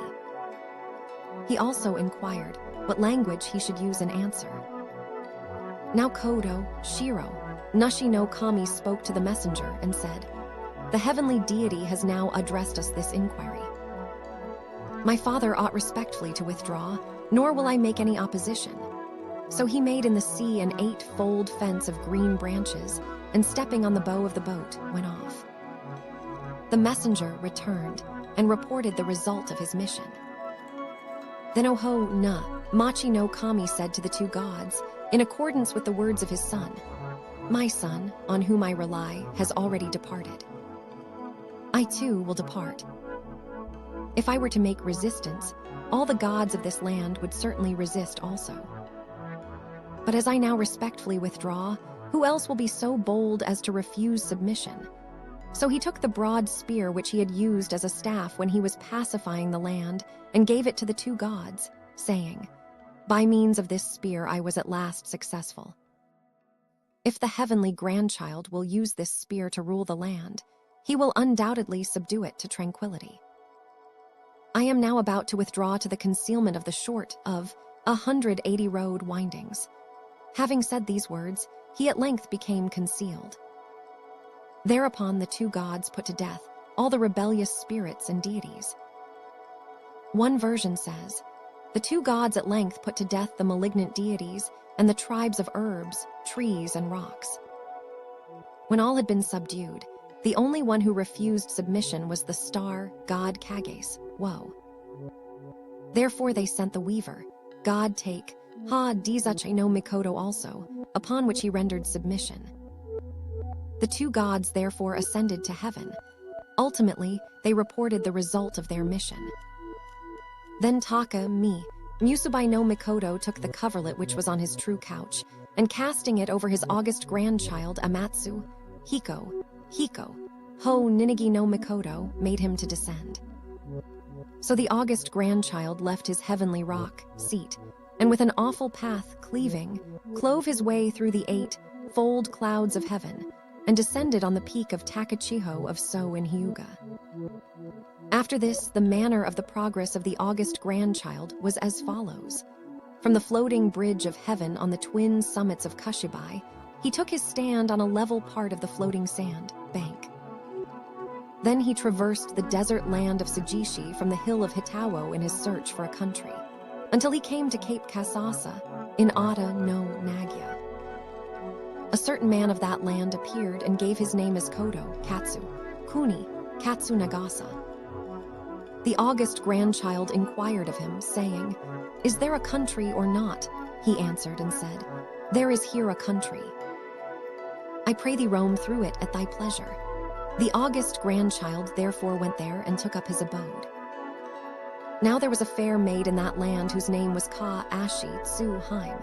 The august grandchild inquired of this fair maid, saying, "Whose daughter art thou?" She answered and said, "Thy handmaiden is the child of a heavenly deity by his marriage with Oho Yama Tsu Mikami." The august grandchild accordingly favored her, whereupon in one night she became pregnant. But the august grandchild was slow to believe this, and said, "Heavenly deity though I am, how could I cause anyone to become pregnant in the space of one night? That which thou hast in thy bosom is assuredly not my child." Therefore Ka Ashi Tsu Haim was wroth. She prepared a doorless muro, and entering, dwelt therein. Then she made a solemn declaration, saying, "If that which is in my bosom is not the offspring of the heavenly grandchild, it will assuredly be destroyed by fire. But if it is really the offspring of the heavenly grandchild, fire cannot harm it." So she set fire to the muro. The child which was born from the extremity of the smoke, which first arose, was called Ho no Suzari no Mikoto. Next, the child which was born when she drew back and remained away from the heat was called Hiko, Ho Demi no Mikoto. The child which was next born was called Ho no Akari no Mikoto in all 3 children. A long time after, Amatsu, Hiko, Ho no Ninigi no Mikoto died, and was buried in the Misasagi of Hyuga no Yi in Tsukushi. In one writing it is said, Amaterasu no Oho, Kami gave command unto Aim Waka Hiko, saying, "The central land of reed plains is a region which it is for my child to rule over." Considering, however, that there are there certain rebellious, violent, and wicked deities, do thou therefore go first and subdue it. Accordingly, she gave him the heavenly deer, bow, and the heavenly true deer, arrows, and so dispatched him. Aim, Waka, Hiko, having received this command, went down and forthwith married many daughters of the earthly deities. 8 years passed, during which he made no report of his mission. Therefore Amaterasu, no Oho, Kami summoned Amohi, Kane no Kami, and inquired the reason why he did not come. Now the thought combining deity reflected and informed her, saying, "It will be well to send the pheasant to inquire into this." Hereupon, in accordance with this god device, the pheasant was caused to go and spy out the reason. The pheasant flew down and perched on the top of a many-branched cassia tree before Aim Waka Hiko gate, where it uttered a cry, saying, "Ama Waka Hiko, wherefore for the space of 8 years hast thou still not made a report of thy mission?" Now a certain earthly goddess, named Ama no Sagumi, saw the pheasant and said, "A bird of evil cry is sitting on the top of this tree. It will be well to shoot it and kill it." So Aim Waka Hiko took the heavenly deer, bow, and the heavenly true deer, arrow given him by the heavenly deity, and shot it, upon which the arrow went through the pheasant breast, and finally reached the place where the heavenly deity was. Now the heavenly deity, seeing the arrow, said, "This arrow I formerly gave to Aim Waka Hiko. Why has it come here?" So she took the arrow and, pronouncing a curse over it, said, "If it has been shot with evil intent, let mischief surely come upon Ama Waka, Hiko. But if it has been shot with a tranquil heart, let no harm befall him." So she flung it back. It fell down and struck Aim, Waka, Hiko on the top of the breast, so that he straightway died. This is the reason why people at the present day say, "Fear a returning arrow." Now Aim, Waka, Hiko wife and children came down from heaven and went away upwards, taking with them the dead body. Then they made a mourning house in heaven, in which they deposited it and lamented over it. Before this Aim, Waka, Hiko was on friendly terms with Aji Suki Taka, Hiko ni no Kami. Therefore Aji, Suki, Taka, Hiko ni no Kami ascended to heaven and condoled with them on the morning, lamenting greatly. Now this god had by nature an exact resemblance to Aim, Waka, Hiko in appearance. Therefore Aim, Waka, Hiko wife and children, when they saw him, rejoiced and said, "Our Lord is still alive."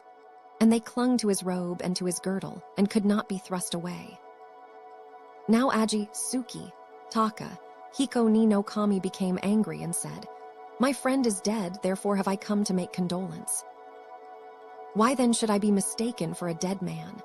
So he drew his 10-span sword and cut down the mourning house, which fell to earth and became a mountain. This is Moyama, in the province of Mino. This is the reason why people dislike to be mistaken for a dead person. Now the glory of Aji, Suki, Taka, Hiko ni no Mikoto was so effulgent that it illuminated the space of 2 hills and 2 valleys, and those assembled for the morning celebrated it in song, saying, "Like the string of jewels worn on the neck of the weaving maiden that dwells in heaven, oh, the luster of the jewels flung across 2 valleys from Aji, Suki, Taka, Hiko ni." Again they sang, saying, "To the side pool of the rocky stream whose narrows are crossed by the country wenches afar from heaven, come hither, and spread across thy net in the side pool of the rocky stream." These 2 poems are in what is now called a rustic measure. After this Amaterasu no Oho, Kami united Yoradzu, Hadatoyo, Akitsu, Haim, the younger sister of Amohi, Kane no Kami to Masa, Ya Akatsu no, Heya Hai no Ama no Oshi, Ho Mimi no Mikoto, and making her his consort, caused them to descend to the central land of reed plains. At this time Katsu no, Heya Hai no Ama no Oshi, Ho Mimi no Mikoto stood on the floating bridge of heaven, and glancing downwards said, "Is that country tranquilized yet?" "No, it is a tumble, down land, hideous to look upon." So he ascended, and reported why he had not gone down. Therefore Amaterasu no Oho, Kami further sent Taka, Mikatsuche no Kami and Futsu, Nushi no Kami first to clear it. Now these 2 gods went down and arrived at Izumo, where they inquired of Oho na Machi no Mikoto, saying, "Wilt thou deliver up this country to the heavenly deity or not?" He answered and said, "My son, Kodo Shiro Nushi, is at Cape Mitsu for the sport of bird shooting. I will ask him, and then give you an answer." So he sent a messenger to make inquiry, who brought answer and said, "How can we refuse to deliver up what is demanded by the heavenly deity?" Therefore Oho na Machi no Kami replied to the 2 gods in the words of his son. The 2 gods thereupon ascended to heaven and reported the result of their mission, saying, "All the central land of reed plains is now completely tranquilized." Now Amaterasu no Oho, Kami gave command, saying, "If that be so, I will send down my child." She was about to do so, when in the meantime an august grandchild was born, whose name was called Ama-tsu Hiko, Ho no Ninigi no Mikoto. Her son represented to her that he wished the august grandchild to be sent down in his stead. The curved jewel of Yasaka gem, the 8-hand mirror, and the sword Kusanagi, and joined to him as his attendants Aim no Koi no Mikoto, the first ancestor of the Naka Tomi, Fudo Dama no Mikoto, the first ancestor of the Imbe, Aim no Yuzum no Mikoto, the first ancestor of the Sarum, Ishi Kori, Dome no Mikoto, the first ancestor of the mirror makers, and Tamya no Mikoto, the first ancestor of the jewel makers in all gods of 5B. Then she commanded her august grandchild, saying, "This reed plain 1,500, autumn's fair, rice, ear land is the region which my descendants shall be lords of. Do thou, my august grandchild, proceed thither and govern it. Go, and may prosperity attend thy dynasty, and may it, like heaven and earth, endure forever."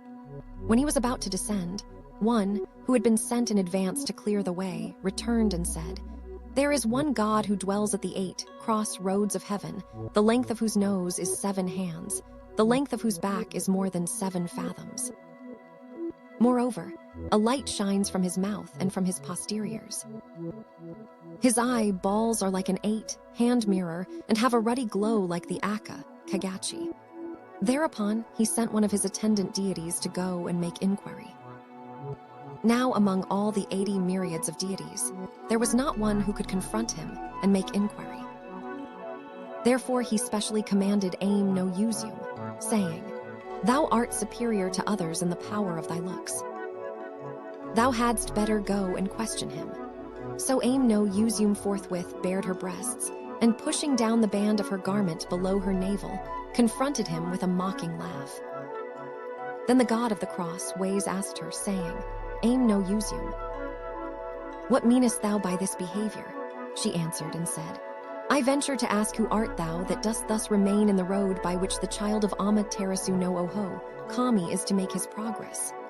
The god of the cross, Ways, answered and said, "I have heard that the child of Amaterasu no Oho, Kami, is now about to descend, and therefore I have come respectfully to meet and attend upon him." He answered and said, "The child of the heavenly deity will proceed to the peak of Kushifuru of Takachiho in Hyuga, in the land of Tsukashi, and I will go to the upper waters of the river Isuzu at Sanada in Ise." He accordingly said, "Thou art the person who didst discover me. Thou must therefore escort me in Saruda, Hiko, and Uzum. Saruda, Hiko, and Uzum, complete thy task." Aim no Uzum returned and reported these circumstances. Thereupon the august grandchild, leaving the heavenly rock seat and thrusting apart the 8 piled clouds of heaven, clove his way with an awful way, cleaving, and descended from heaven. Finally, as had been arranged, the august grandchild arrived at the peak of Kushifuru of Takachiho in Hyuga, in the land of Tsukashi. And Saruda, Hiko no Kami, forthwith proceeded to the upper waters of the river Isuzu at Sanada in Ise. Aim no Uzum no Mikoto, in accordance with the request made by Saruda Hiko no Kami, attended upon him. Now the august grandchild commanded Aim no Uzum no Mikoto, saying, "Let the name of the deity whom thou didst discover be made thy title." Therefore he conferred on her the designation of Sarum no Kimi. So this was the origin of the male and female lords of Sarum being both styled Kimi. In one writing it is said, "The heavenly deity sent Futsu, Nushi no Kami, and take Mika Tsuchai no Kami to tranquilize the central land of reed plains." Now these 2 gods said, "In heaven there is an evil deity called Ama Tsu Mika, Hoshi, or Aim no Kages, Woe. We pray that this deity may be executed before we go down to make clear the central land of reed plains." At this time Iwahi, Nushi no Kami, received the designation of Iwahi no Ushi. This is the god, which now dwells in the land of Katori in Idzuma. After this, the 2 deities descended and arrived at the little shore of Itasa in Idzumo, and asked Oho, Na Machi no Kami, saying, "Wilt thou deliver up this country to the heavenly deity, or no?" He answered and said, "I suspected that ye 2 gods were coming to my place. Therefore I will not allow it." Thereupon Futsu, Nushi no Kami, forthwith returned upwards and made his report. Now Taka Mi, Musubai no Mikoto, sent the 2 gods back again, and commanded Oho, Na Machi no Mikoto, saying, "Having now heard what thou hast said, I find that there is profound reason in thy words. Therefore again, I issue my commands to thee more circumstantially, that is to say, let the public matters which thou hast charge of be conducted by my grandchild, and do thou rule divine affairs. Moreover, if thou wilt dwell in the palace of Ama no Hai, Sumi, I will now build it for thee. I will take 1,000-fathom rope of the paper mulberry and tie it in 180 knots. As to the dimensions of the building of the palace, its pillars shall be high and massy, and its planks broad and thick. I will also cultivate thy rice fields for thee, and for thy provision when thou goest to take pleasure on the sea, I will make for thee a high bridge, a floating bridge, and also a heavenly bird boat. Moreover, on the tranquil river of heaven I will make a flying bridge. I will also make for thee white shields of 180 seams, and aim no ho. Hai no Mikoto shall be the president of the festivals in thy honor. Hereupon Oho, Na, Machi no Kami answered and said, The instructions of the heavenly deity are so courteous that I may not presume to disobey his commands. Let the august grandchild direct the public affairs of which I have charge. I will retire and direct secret matters. So he introduced Kanado no Kami to the two gods, saying, He will take my place and will yield respectful obedience. I will withdraw and depart from here. He forthwith invested him with the pure Yasaka jewels and then became concealed forever. Therefore Futsu, Nushi no Kami appointed Kanado no Kami as guide and went on a circuit of pacification. Any who were rebellious to his authority, he put to death, while those who rendered obedience were rewarded. The chiefs of those who at this time rendered obedience were Oho, Mano, Nushi no Kami, and Kodo, Shiro, Nushi no Kami. So they assembled the 80 myriads of gods in the high market, place of heaven, and taking them up to heaven with them, they declared their loyal behavior. Then Taka, Musubai no Mikoto commanded Oho, Mano, Nushi no Kami, saying, If thou dost take to wife one of the deities of earth, I shall still consider that thy heart is disaffected.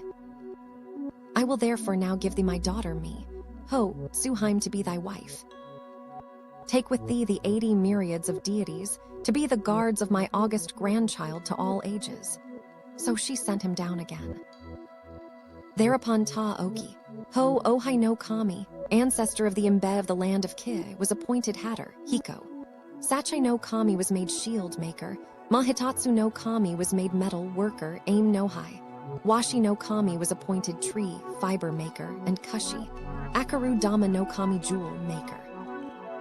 Taka, Musubai no Kami accordingly gave command, saying, I will set up a heavenly divine fence and a heavenly rock boundary, wherein to practice religious abstinence on behalf of my descendants. Do ye, Aim no Koi no Mikoto and Fudo, Dama no Mikoto, take with you the heavenly divine fence, and go down to the central land of reed, plains. Moreover, ye will there practice abstinence on behalf of my descendants. So she attached the two deities to Aim no Oshi, Mi no Mikoto, and sent them down. It was when Fudo, Dama no Mikoto, was sent that the custom first began of worshipping this deity with stout straps flung over weak shoulders when taking the place of the imperial hand. From this, too, the custom had its origin, by which Aim no Koi no Mikoto had charge of divine matters. Therefore he was made to divine by means of the greater divination, and thus to do his service. At this time Amaterasu no Oho, Kami took in her hand the precious mirror, and giving it to Aim no Oshi, Mi no Mikoto, uttered a prayer, saying, My child, when thou lookest upon this mirror, let it be as if thou wert looking on me. Let it be with thee on thy couch and in thy hall, and let it be to thee a holy mirror. Moreover, she gave command to Aim no Yain no Mikoto, and to Fudo, Dama no Mikoto, saying, Attend to me, ye two gods. Do ye also remain together in attendance and guard it well. She further gave command, saying, I will give over to my child the rice, ears of the sacred garden, of which I partake in the plain of high heaven. And she straightway took the daughter of Taka, Musubai no Mikoto, by name Yoradzu Hata, and uniting her to Aim no Oshi, Mi no Mikoto as his consort, sent her down. Therefore, while she was still in the void of heaven, she gave birth to a child, who was called Amatsu, Hiko, no Ninigi no Mikoto. She accordingly desired to send down this grandchild instead of his parents. Therefore on him she bestowed Aim no Ko, Yain no Mikoto, Fudo, Dama no Mikoto, and the deities of the various Bi, all without exception. She gave him, moreover, the things belonging to his person, just as above stated.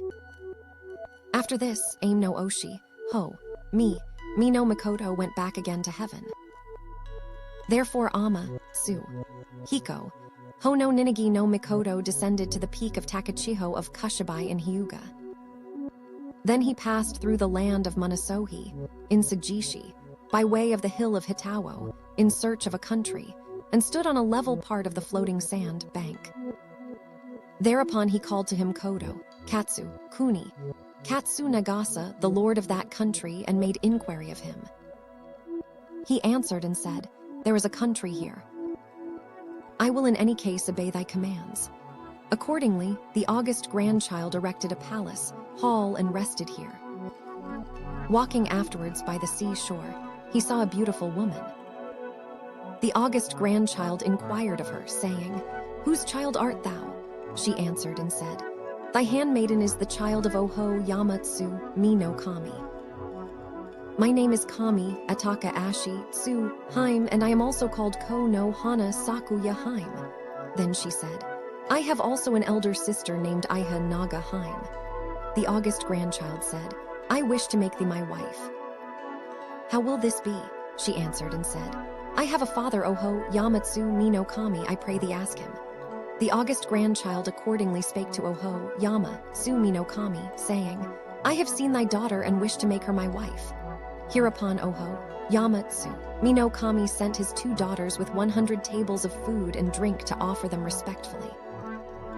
Now the august grandchild thought the elder sister ugly and would not take her. So she went away.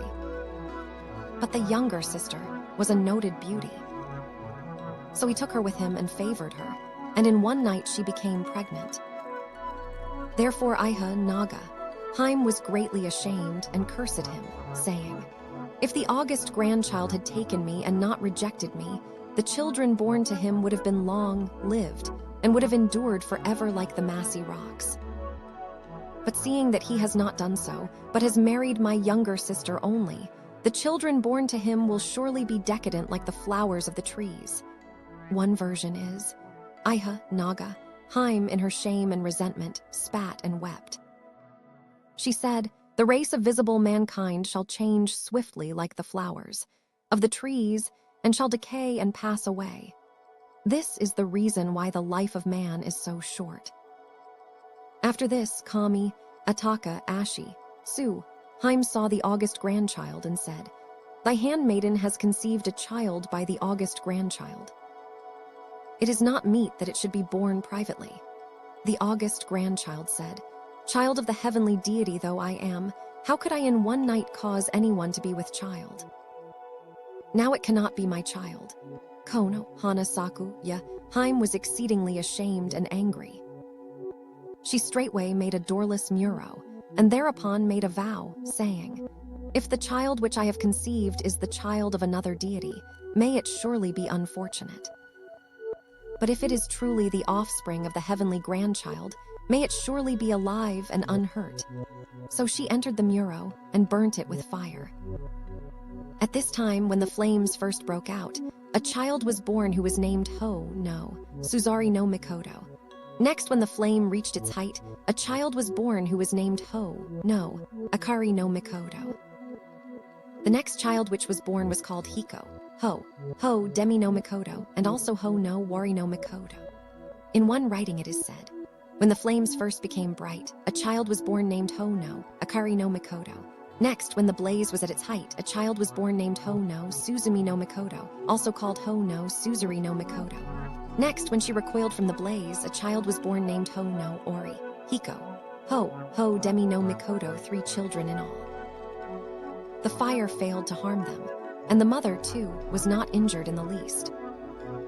Then with a bamboo knife she cut their navel strings. From the bamboo knife which she threw away, there eventually sprang tip a bamboo grove. Therefore that place was called Taka, Now Kami, Ataka, Ashi, Su, Haim by divination fixed upon a rice field to which she gave the name Sanada, and from the rice grown there brewed heavenly sweet sake, with which she entertained him. Moreover, with the rice from the Nanada rice field she made boiled rice and entertained him therewith. In one writing it is said, Taka, me Musubai no Mikoto took the coverlet which was on the true couch and wrapped in it Amatsu, Hiko, Kuni, Teru, Hiko. Ho no Ninigi no Mikoto, who forthwith drew open the rock door of heaven and thrusting asunder the 8 piled clouds of heaven descended. At this time Aman no, Oshi, Hai no Mikoto, the ancestor of the Oho Tomo no Mureji, taking with him Aim Kushi Tsu Oho Kyum, the ancestor of the Kyum bee, placed on his back the rock quiver of heaven, drew on his forearm a dread loud sounding elbow pad and grasped in his hand a heavenly vegetable wax, tree bow and a heavenly feathered arrow, to which he added an 8-eyed sounding arrow. Moreover, he girt on his mallet, headed sword, and taking his place before the heavenly grandchild, proceeded downwards as far as the floating bridge of heaven, which is on the 2 peaks of Kashibai of Takachiho in So in Hyuga. Then he stood on a level part of the floating sand bank and passed through the desert land stone mallets.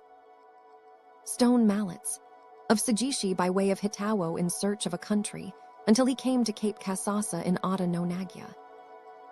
Now at this place there was a god named Kodo, Katsu, Kuni, Katsu, Nagasa. Therefore the heavenly grandchild inquired of this god, saying, Is there a country? He answered and said, There is.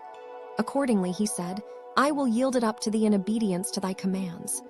Therefore the heavenly grandchild abode in that place. This Kodo, Katsu Kuni, Katsu no Kami was the child of Izanagi no Mikoto, and his other name is Shiho Tsu no Oji. In one writing it is said, the heavenly grandchild favored Ataka, Ashi Tsu Haim, the daughter of Oho Yamatsu, Mi no Kami. In one night she became pregnant, and eventually gave birth to 4 children. Therefore Ataka, Ashi, Tsu, Haim took the children in her arms and coming forward said, Ought the children of the heavenly grandchild to be privately nurtured? Therefore do I announce to thee the fact for thy information. At this time the heavenly grandchild looked upon the children, and with a mocking laugh said, Excellent, these princes of mine. Their birth is a delightful piece of news.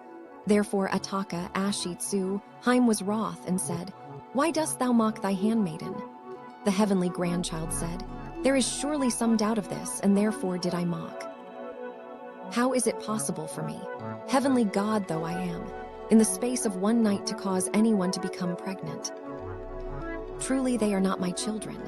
On this account Ataka, Ashi, Tsu, Haim was more and more resentful. She made a doorless muro, into which she entered, and made a vow, saying, If the children which I have conceived are not the offspring of the heavenly grandchild, let them surely perish. But if they are the offspring of the heavenly grandchild, let them suffer no hurt. So she set fire to the muro and burnt it. When the fire first became bright, a child sprang forth and announced himself, saying, Here am I, the child of the heavenly deity, and my name is Ho no, Akari no Mikoto. Where is my father? Next, the child who sprang forth when the fire was at its height also announced himself, saying, Here am I, the child of the heavenly deity, and my name is Ho no, Suzumi no Mikoto. Where are my father and my elder brother? Next, the child who sprang forth when the flames were becoming extinguished also announced himself, saying, Here am I, the child of the heavenly deity, and my name is Ho no, Ori no Mikoto. Where are my father and my elder brothers?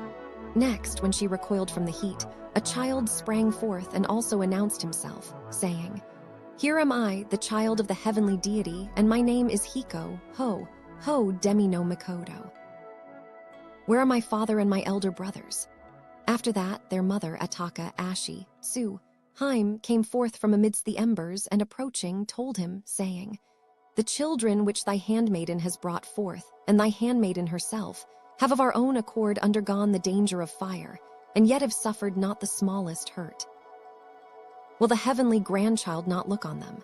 He answered and said, I knew from the first that they were my children, only as they were conceived in one night, I thought that there might be suspicions, and I wish to let everybody know that they are my children, and also that a heavenly deity can cause pregnancy in one night.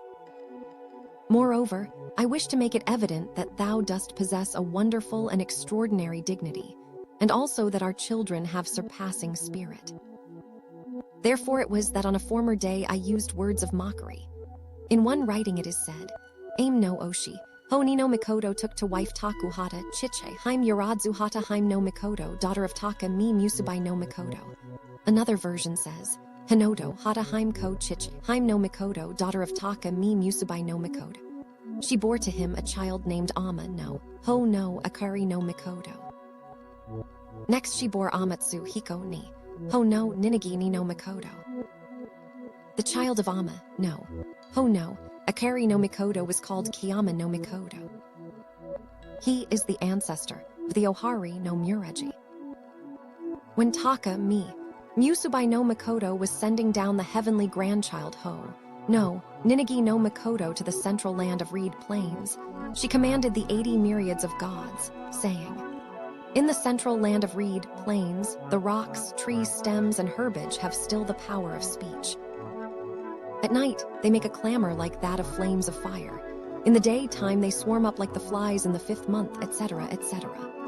Now Taka, me Musubai no Mikoto, gave command, saying, I formerly sent Aim Waka Hiko to the central land of reed plains, but he has been long absent, and until now has not returned, perhaps being forcibly prevented by some of the gods of the land. She therefore sent the cock, pheasant Na, Naki to go thither and spy out the reason. This pheasant went down, but when he saw the fields of millet and the fields of pulse, he remained there, and did not come back. At this time Taka mi, Musubai no Mikoto took the coverlet which was upon the true couch, and having clothed therewith the heavenly grandchild Ama, Tsu, Hikon Ho, no, Ninigi ni no Mikoto, sent him downwards, thrusting asunder the 8 piled clouds of heaven. Therefore this god was styled Aim, Kuni Najishi, Hiko, Ho Ninigi no Mikoto. Now the place at which he arrived on his descent is called the Peak of Sohori, Yama of Takachiho in So in Hyuga. When he proceeded therefore on his way, etc., etc., he arrived at Cape Kasaso in Ata, and finally ascended the island of Takashima in Nagya. He went round inspecting that land, and found there a man whose name was Kodo, Katsu, Kuni, Katsu Nagasa. The heavenly grandchild accordingly inquired of him, saying, Whose land is this? He answered and said, This is the land where Nagasa dwells. I will, however, now offer it to the heavenly grandchild. The heavenly grandchild again inquired of him, saying, And the maidens who have built an 8-fathom palace on the highest crest of the waves and tend the loom with jingling wrist jewels, whose daughters are they? He answered and said, They are the daughters of Oho Yamatsu, Mi no Kami. The elder is named Aiha Naga, Haim, and the younger is named Kono, Hanasakuya, Haim also called Toya, Adatsu Haim, etc., etc. The august grandchild accordingly favored Toyo Ata Tsuhaim, and after one night she became pregnant. Eventually she gave birth to Ho no, Suizei no Mikoto. Next she bore Ho no, Ori no Mikoto, also called Hiko Hoho, Demi no Mikoto.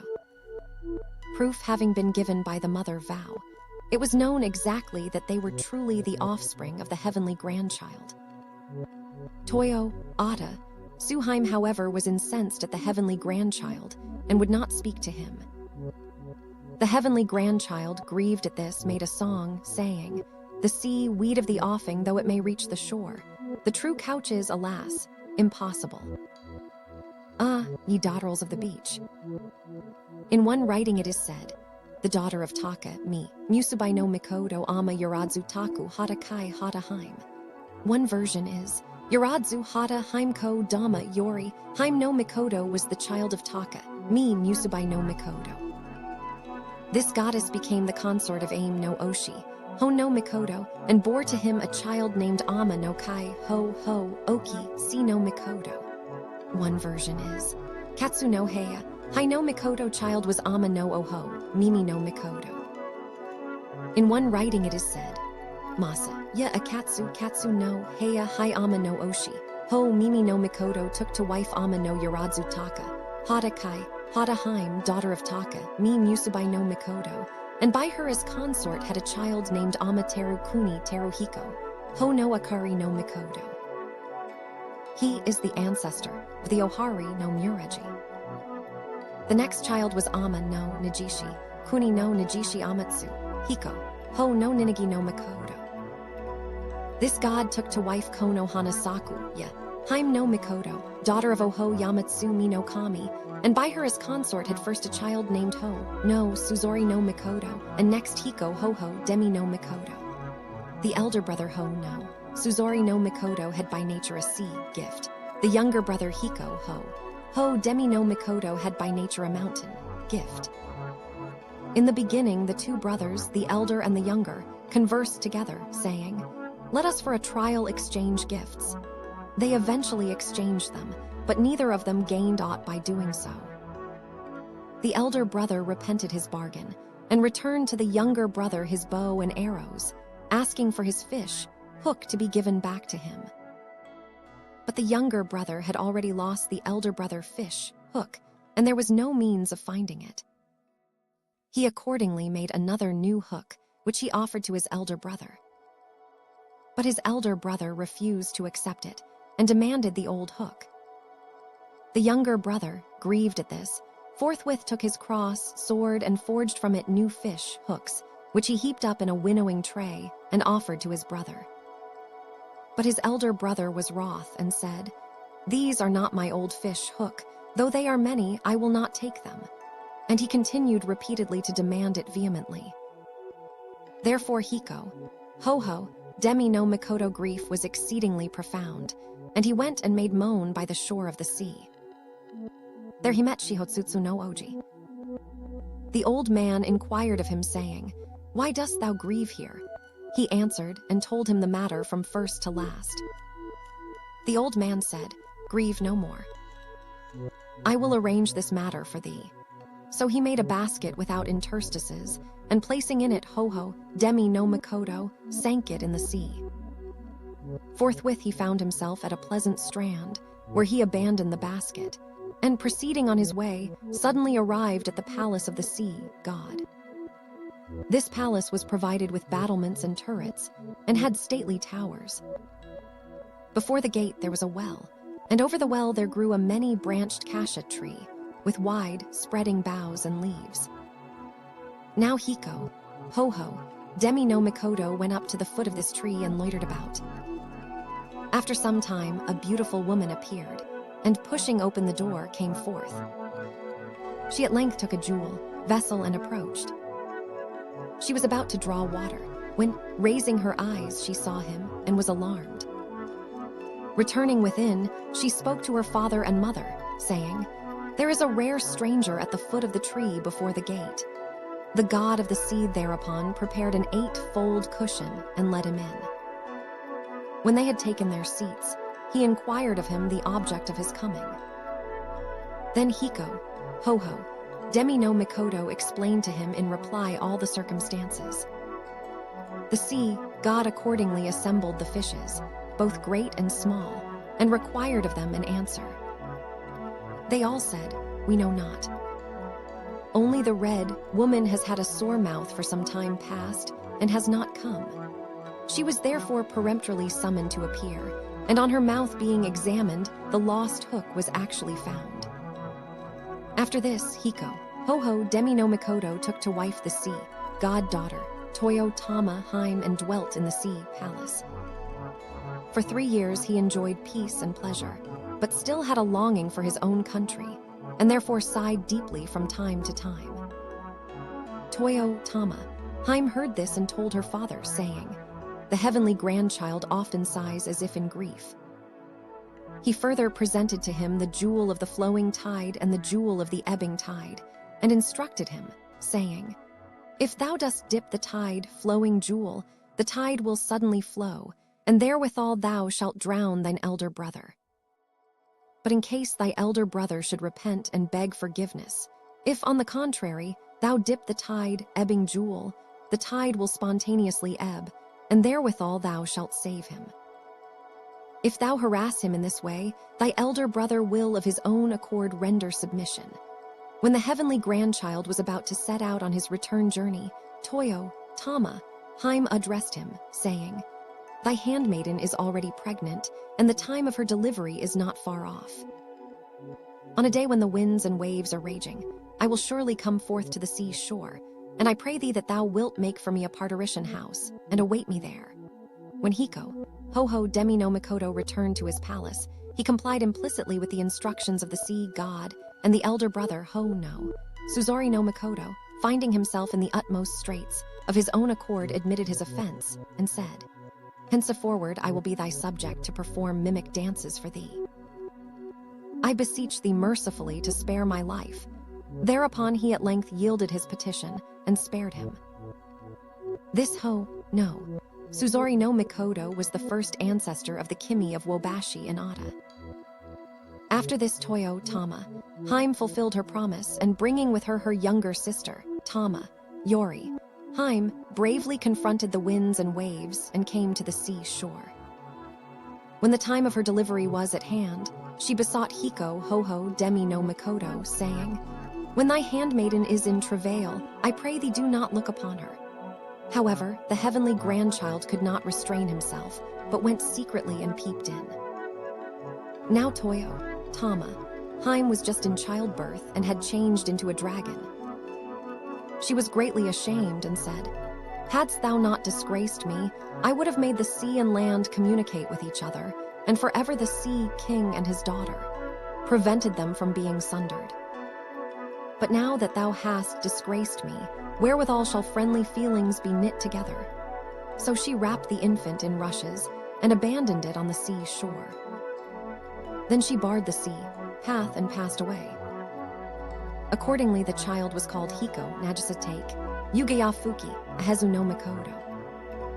A long time after, Hiko, Ho-Ho, Demi no Mikoto died and was buried in the Misasagi on the summit of Mount Takaya in Hyuga. In one writing it is said, the elder brother Ho-No, Suzori no Mikoto had acquired a mountain, gift.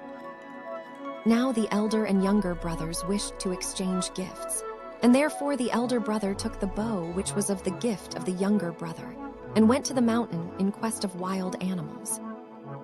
But never a trace of game did he see.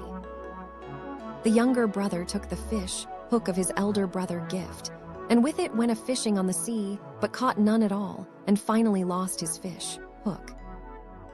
Then the elder brother restored his younger brother bow and arrows, and demanded his own fish, hook. The younger brother was sorry, and of the cross sword which he had in his girdle made fish, hooks, which he heaped up in a winnowing tray, and offered to his elder brother. But the elder brother refused to receive them, saying, I still wish to get the fish hook of my gift. Hereupon Hiko, Ho-Ho, Demi no Mikoto, not knowing where to look for it, only grieved and made moan. He went to the sea shore, where he wandered up and down lamenting. Now there was an old man, who suddenly came forward, and gave his name as Shiho Tsuchai no Oji. He asked him, saying, Who art thou, my lord, and why dost thou grieve here? Hiko, Ho-Ho Demi no Mikoto told him all that had happened. Whereupon the old man took from a bag a black comb, which he flung upon the ground. It straightway became changed into a multitudinous clump of bamboos. Accordingly he took these bamboos and made of them a coarse basket with wide meshes, in which he placed Hiko, Ho-Ho Demi no Mikoto, and cast him into the sea. One version says, he took a katama without interstices, and made of it a float, to which he attached Ho-Ho Demi by a cord and sunk him. Now there is in the bottom of the sea a natural little shore of delight. Proceeding onwards along this shore, he arrived of a sudden at the palace of Toyo, Tama, Hiko, the god of the sea. This palace had magnificent gates and towers of exceeding beauty. Outside the gate there was a well, and beside the well was a cassia tree. He approached the foot of this tree and stood there. After a while, a beautiful woman, whose countenance was such as is not anywhere to be seen, came out from within, followed by a bevy of attendant maidens. She was drawing water in a jewel urn, when she looked up and saw Ho-Ho, Demi no Mikoto. She was startled, and returning, told the god, her father, saying, "At the foot of the cassia tree without the gate, there is a noble stranger of no ordinary build. If he had come down from heaven, he would have had on him the filth of heaven. If he had come from earth, he would have had on him the filth of earth. Could he be really the beautiful prince of the sky?" One version says. An attendant of Toyo, Tama, Haim was drawing water in a jewel pitcher, but she could not manage to fill it. She looked down into the well, when there shone inverted there the smiling face of a man. She looked up, and there was a beautiful god leaning against a cassia tree. She accordingly returned within, and informed her mistress. Hereupon Toyo, Tama, Hiko sent a man to inquire, saying, "Who art thou, O stranger, and why hast thou come here?" Hoho, Demi no Mikoto answered and said, "I am the grandchild of the heavenly deity," and ultimately went on to give the reason of his coming. Then the god of the sea went out to meet him. He made him obeisance, and led him within, where he inquired courteously of his welfare, and gave him to wife his daughter, Toyo Tama, Haim. Therefore he remained, and dwelt in the palace of the sea. 3 years passed, after which Hoho, Demi no Mikoto sighed frequently, and Toyo, Tama, Haim asked him, saying, "Does the heavenly grandchild perchance wish to return to his native land?" He answered and said, "It is so." Toyo, Tama, Haim forthwith told the god her father and said, "The noble guest who is here wishes to return to the upper country." Hereupon the god of the sea assembled all the fishes of the sea and asked of them the fish, Hook. Then one fish answered and said, "The red woman has long had an ailment of the mouth. I suspect that she has swallowed it." So the red woman was forthwith summoned, and on looking into her mouth, the hook was still there. It was at once taken and delivered to Hiko, Hoho, Demi no Mikoto, with these instructions: "When thou givest the fish, hook to thy elder brother, thou must use this imprecation: The origin of poverty, the beginning of starvation, the root of wretchedness. Give it not to him until thou hast said this. Again, if thy brother cross the sea, I will then assuredly stir up the blasts and billows, and make them overwhelm and vex him." Thereupon he placed Hoho, Demi no Mikoto, on the back of a great sea monster, and so sent him back to his own country. At another time before this, Toyo, Tama, Haim spoke in an easy, familiar way and said, "Thy handmaid is with child. Some day when the winds and waves are boisterous, I will come forth to the sea shore, and I pray thee to construct for me a parturition house and to await me there." After this, Toyo, Tama, Haim fulfilled her promise to come, and spake to Hoho, Demi no Mikoto, saying, "Tonight thy handmaiden will be delivered. I pray thee, look not on her." Hoho, Demi no Mikoto, would not hearken to her, but with a comb he made a light and looked at her. At this time Toyo, Tama, Haim had become changed into an enormous sea monster of 8 fathoms, and was wriggling about on her belly. She at last was angry that she was put to shame, and forthwith went straight back again to her native sea, leaving behind her younger sister Tama, Yori, Haim as nurse to her infant. The child was called Hiko Nagisa Take, Yu Gaya Fuki, Yezu no Mikoto, because the parturition, house by the sea shore, was all thatched with cormorant's feathers, and the child was born before the tiles had met. It was for this reason that he received this name. One version says, "Before the gate there was a beautiful well, and over the well there grew a cassia tree with 100 branches." Accordingly Hiko, Hoho, Demi no Mikoto sprang up into that tree and stood there. At this time Toyo, Tama, Haim, the daughter of the god of the sea, came with a jewel bowl in her hand and was about to draw water, when she saw in the well the reflection of a man. She looked up and was startled, so that she let fall the bowl, which was broken to pieces. But without regard for it, she returned within and told her parents, saying, "I have seen a man on the tree which is beside the well. His countenance is very beautiful, and his form comely. He is surely no ordinary person." When the god, her father, heard this, he wondered. Having prepared an 8-fold cushion, he went to meet him and brought him in. When they were seated, he asked the reason of his coming, upon which he answered and told him all his case. Now the god of the sea at once conceived pity for him, and summoning all the broad of fin and narrow of fin, made inquiry of them. They all said, "We know not. Only the red woman has an ailment of the mouth and has not come, has an ailment of the mouth." So she was sent for in all haste, and on searching her mouth, the lost fish, hook, was at once found. Upon this the god of the sea chid her, saying, "Thou Kuchaim, henceforward thou shalt not be able to swallow a bait, nor shalt thou be allowed to have a place at the table of the heavenly grandchild. This is the reason why the fish Kuchaim is not among the articles of food set before the emperor." When the time came for Hiko, Hoho, Demi no Mikoto to take his departure, the god of the sea spake to him, saying, "I am rejoiced in my inmost heart that the heavenly grandchild has now been graciously pleased to visit me. When shall I ever forget it?" So he took the jewel which when thought of makes the tide to flow, and the jewel which when thought of makes the tide to ebb, and joining them to the fish hook, presented them, saying, "Though the heavenly grandchild may be divided from me by 8-fold windings, I hope that we shall think of each other from time to time. Do not therefore throw them away." And he taught him, saying, "When thou givest this fish hook to thy elder brother, call it thus: a hook of poverty, a hook of ruin, a hook of downfall. When thou hast said all this, fling it away to him with thy back turned, and deliver it not to him face to face. If thy elder brother is angry, and has a mind to do thee hurt, then produce the tide, flowing jewel, and drown him therewith. As soon as he is in peril and appeals for mercy, bring forth the tide, ebbing jewel, and therewith save him. If thou dost vex him in this way, he will of his own accord become thy submissive vassal."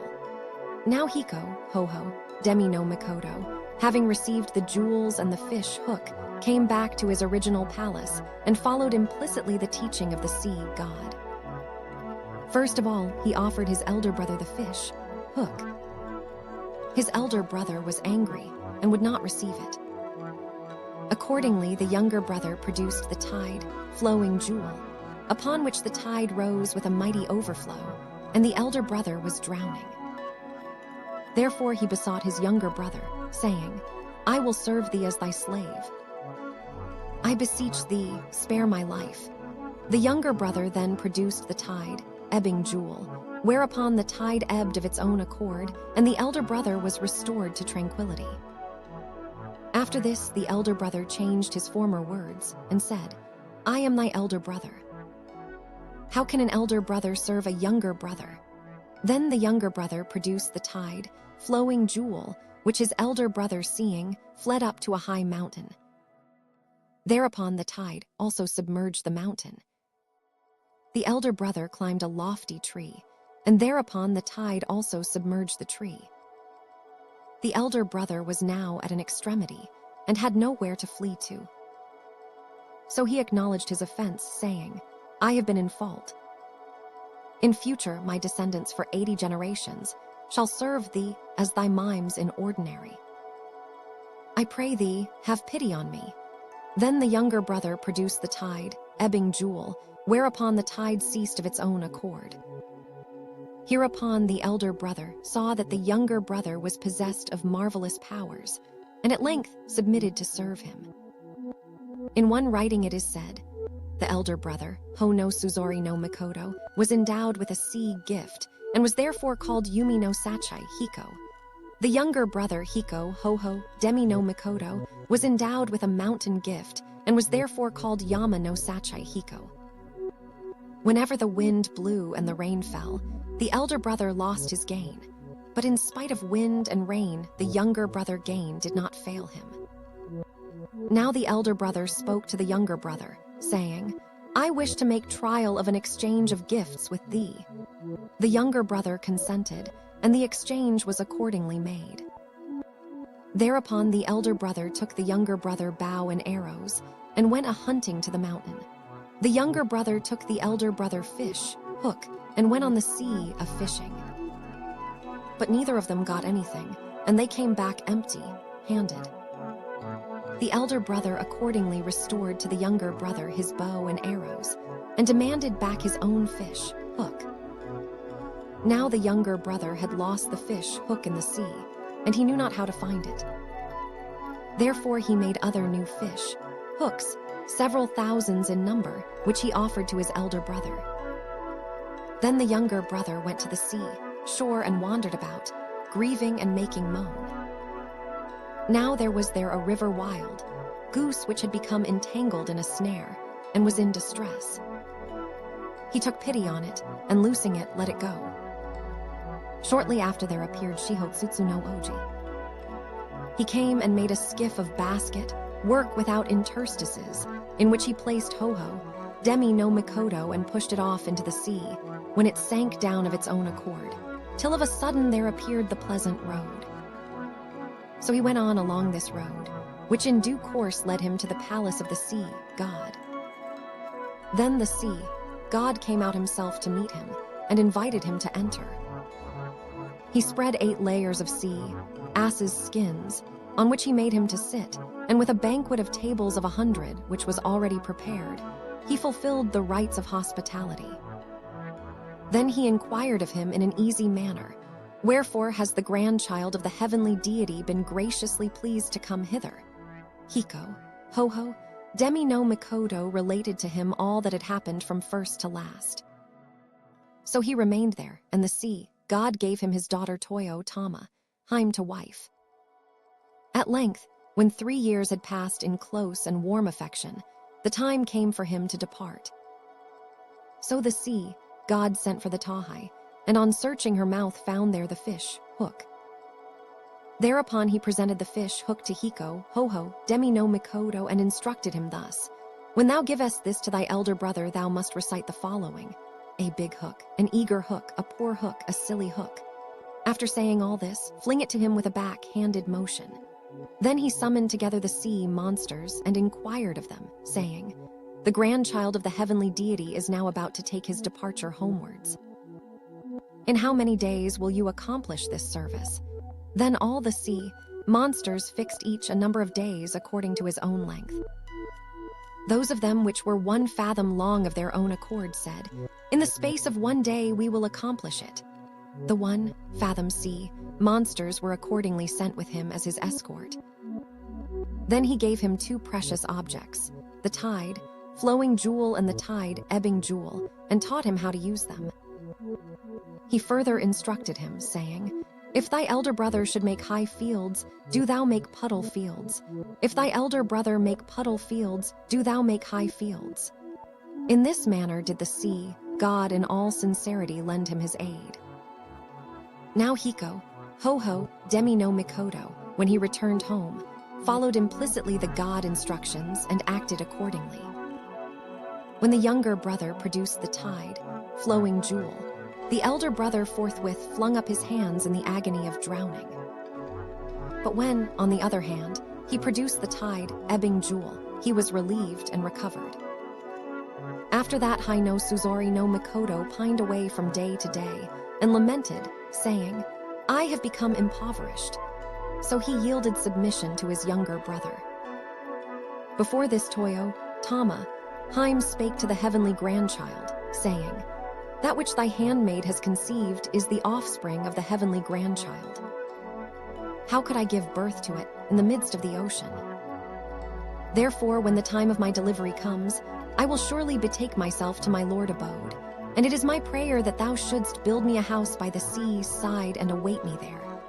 Therefore Hiko, Ho, Demi no Mikoto, as soon as he returned to his own country, took cormorant's feathers, and with them as thatch made a parturition house. But before the tiling of the house was completed, Toyo Tama, Haim herself arrived, riding on a great tortoise with her younger sister Tama, Yori, Haim, and throwing a splendor over the sea.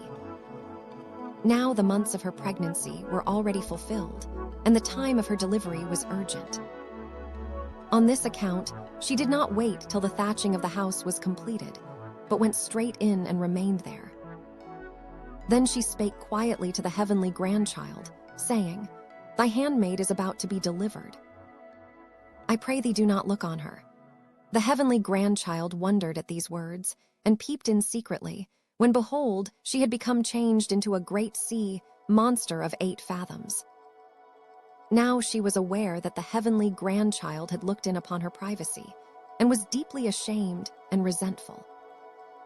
When the child was born, the heavenly grandchild approached and made inquiry, saying, "By what name ought the child to be called?" She answered and said, "Let him be called Hiko Nagisa Take, Yu Gaya Fuki, Ahezu no Mikoto."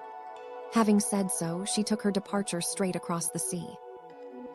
Then Hiko, Ho-Ho, Demi no Mikoto made a song, saying, "Whatever befalls me, ne'er shall I forget my love with whom I slept in the island of wild ducks, the birds of the offing." Another account says, Hiko, Ho, Demi no Mikoto took other women and made them wet nurses, bathing women, boiled rice chewers, and washerwomen. All these various were provided for the respectful nurture of the infant. The provision at this time, by means of other women, of milk for the nurture of the august child, was the origin of the present practice of engaging temporarily wet nurses to bring up infants. After this, when Toyo, Tama, Haim heard what a fine boy her child was, her heart was greatly moved with affection, and she wished to come back and bring him up herself. But she could not rightly do so, and therefore she sent her younger sister Tama, Yori, Haim to nurture him. Now when Toyo, Tama, Haim sent Tama Yori, Haim, she offered the following verse in answer. "Some may boast of the splendor of red jewels, but those worn by my lord, it is they which are admirable." The old man said, "Grieve no longer. I will devise a plan." So he unfolded his plan, saying, "The courser on which the sea god rides is a sea monster 8 fathoms in length, who with fins erect stays in the small orange treehouse. I will consult with him." So he took Ho no Ori no Mikoto with him, and went to see the sea monster. The sea monster then suggested a plan, saying, "I could bring the heavenly grandchild to the sea palace after a journey of 8 days, but my king has a courser, a sea monster of 1 fathom, who will without doubt bring him thither in 1 day. I will therefore return, and make him come to thee. Thou shouldst mount him, and enter the sea. When thou enterest the sea, thou wilt in due course find there the little shore of delight. Proceed along this shore, and thou wilt surely arrive at the palace of my king.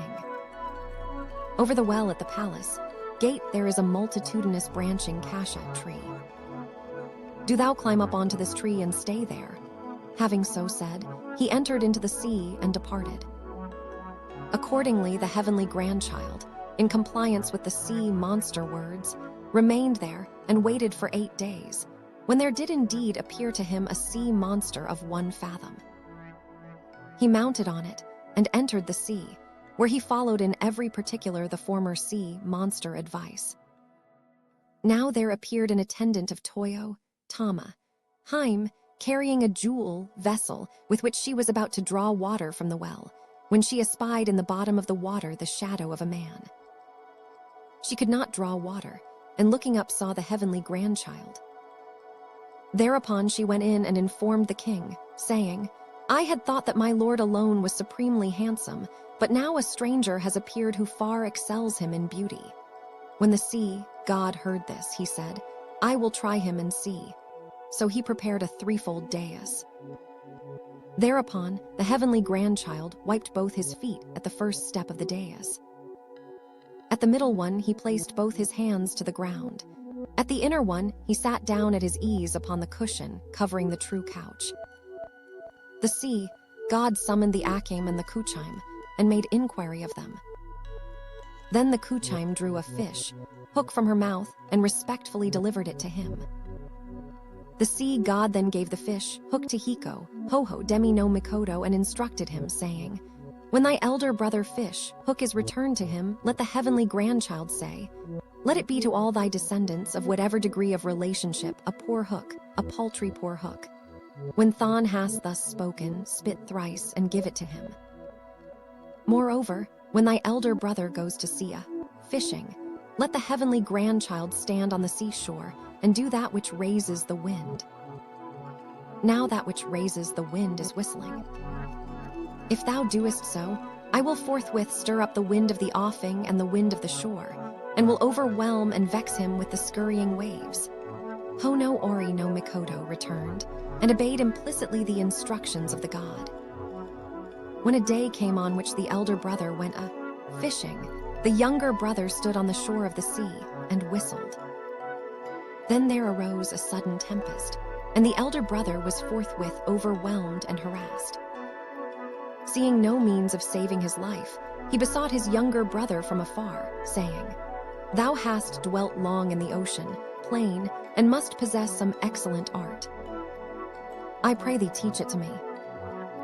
If thou save my life, my descendants of all degrees of relationship shall not leave the neighborhood of thy precinct, but shall act as thy mime vassals." Thereupon the younger brother left off whistling, and the wind again returned to rest. So the elder brother recognized the younger brother power, and freely admitted his fault. But the younger brother was wroth, and would hold no converse with him. Hereupon the elder brother, with nothing but his waistcloth on, and smearing the palms of his hands and his face with red earth, said to his younger brother, "Thus do I defile my body, and make myself thy mime forever." So kicking up his feet, he danced along and practiced the manner of his drowning struggles. First of all, when the tide reached his feet, he did the foot divination. When it reached his knees, he raised up his feet. When it reached his thighs, he ran round in a circle. When it reached his loins, he rubbed his loins. When it reached his sides, he placed his hands upon his breast. When it reached his neck, he threw up his hands, waving his palms. From that time until now, this custom has never ceased. The heavenly grandchild did not comply with her request, and Toyo, Tama, Haim resented it greatly, saying, "Thou didst not attend to my words, but didst put me to shame. Therefore, from this time forward, do not send back again any of the female servants of thy handmaid who may go to thy place, and I will not send back any of thy servants who may come to my place." At length, she took the coverlet of the true couch and rushes, and wrapping her child in them, laid him on the beach. She then entered the sea and went away. This is the reason why there is no communication between land and sea. One version says, the statement that she placed the child on the beach is wrong. Toyo, Tama, Haim no Mikoto departed with the child in her own arms. Many days after, she said, "It is not right that the offspring of the heavenly grandchild should be left in the sea." So she made Tama, Yori, Haim to take him and sent him away. First, when Toyo, Tama, Haim left, her resentment was extreme, and Hono Ori no Mikoto therefore knew that they would never meet again, so he sent her the verse of poetry which is already given above. Hiko, Nagisa take, Yugaya Fuki. Hezu no Mikoto took his aunt Tama, Yori, Haim as his consort, and had by her in all 4 male children, namely Hiko, Itsu, Sino Mikoto, next Ine Ihai no Mikoto, next Miki Iri no Mikoto, and next Kamu Yamato Iher, Biko no Mikoto. Long after Hiko, Nagisa take, Yu-Gaya, Fuki, Ahezu no Mikoto died in the palace of the western country and was buried in the Misasagi on the top of Mount Ahira in Hyuga. One writing says, his first child was Hiko, Itsu, Sino Mikoto, the next Ine Ihai no Mikoto, the next Miki Iri, no Mikoto, and the next Sano no Mikoto, also styled Kamu Yamato Iher, Biko no Mikoto. Sano was the name by which he was called when young. In one writing it is said, first he had Hiko, Itsus no Mikoto, next Ine Ihai no Mikoto, next Kamu Yamato Iher, Biko Hoho Demi no Mikoto, next Waka Miki no Mikoto. In one writing it is said, first he had Hiko, Itsu Sino Mikoto, next Iher, Biko Hoho Demi no Mikoto, next Hiko Ine Ihai no Mikoto, next Miki Iri no Mikoto.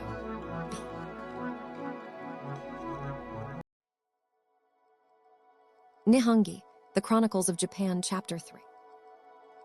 The Emperor Kami, Wayamitio Ichiri Bikyo. The Emperor Kami Yamato Iher, Biko personal name was Hiko, Hoho Demi. He was the 4th child of Hiko, Nagisa take, Yugaya Fuki, Ahezu no Mikoto. His mother name was Tama, Yori, Haim, daughter of the sea god. From his birth, this emperor was of clear intelligence and resolute will. At the age of 15, he was made heir to the throne.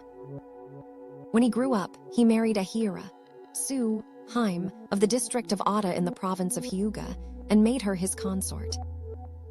By her he had Tajishi, Mimi no Makoto, and Kisumimi no Makoto. When he reached the age of 45, he addressed his elder brothers and his children, saying, "Of old, our heavenly deities Taka, Mi Musubai no Makoto, and Oho, Hurumi no Makoto, pointing to this land of fair rice, ears of the fertile reed plain, gave it to our heavenly ancestor, Hiko, Ho no Ninigi no Makoto." Thereupon Hiko, Ho no Ninigi no Makoto, throwing open the barrier of heaven and clearing a cloud path, urged on his superhuman course until he came to rest. At this time, the world was given over to widespread desolation. It was an age of darkness and disorder. In this gloom, therefore, he fostered justice, and so governed this western border. Our imperial ancestors and imperial parent, like gods, like sages, accumulated happiness and amassed glory. Many years elapsed. From the date when our heavenly ancestor descended, until now it is over 790 to 470 years. But the remote regions do not yet enjoy the blessings of imperial rule. Every town has always been allowed to have its lord, and every village its chief, who, each one for himself, makes division of territory and practices mutual aggression and conflict. Now I have heard from the Ancient of the Sea that in the east there is a fair land encircled on all sides by blue mountains. Moreover, there is there one who flew down riding in a heavenly rock boat. I think that this land will undoubtedly be suitable for the extension of the heavenly task, so that its glory should fill the universe. It is, doubtless, the center of the world. The person who flew down was, I believe, Nigi, Heya, Hai. Why should we not proceed thither and make it the capital? All the imperial princes answered and said, "The truth of this is manifest." This thought is constantly present to our minds also. Let us go thither quickly. This was the year Kinoi Torah of the Great Year. BC 667. In that year, in winter, on the Kanoto Torai day of the 10th month, the new moon of which was on the day Hinoto Mi, the emperor in person led the imperial princes and a naval force on an expedition against the east. When he arrived at the Heya, Suhai Gate, there was there a fisherman who came riding in a boat. The emperor summoned him and then inquired of him, saying, "Who art thou?" He answered and said, "Thy servant is a country god, and his name is Utsu Hiko. I angle for fish in the bays of ocean." Hearing that the son of the heavenly deity was coming, therefore I forthwith came to receive him. Again he inquired of him, saying, "Canst thou act as my guide?" He answered and said, "I will do so." The emperor ordered the end of a pole of shihai wood to be given to the fisher, and caused him to be taken and pulled into the imperial vessel, of which he was made pilot. A name was specially granted him, and he was called Shihai Nitsu, Hiko. He was the first ancestor of the Yamato no Eta. Proceeding on their voyage, they arrived at USA in the land of Tsukushi. At this time there appeared the ancestors of the Kuni, Tsu, Ko of USA, named USA Tsu, Hiko, and USA Tsu, Haim. They built a palace raised on one pillar on the banks of the river USA, and offered them a banquet. Then, by imperial command, USA Tsu, Haim was given in marriage to the emperor attendant minister Ama no Tain no Makoto. Now Ama no Tain no Makoto was the remote ancestor of the Nakatomi Uji. 11th month, 9th day. The emperor arrived at the harbor of Oka, in the land of Tsukushi. 12th month, 27th day.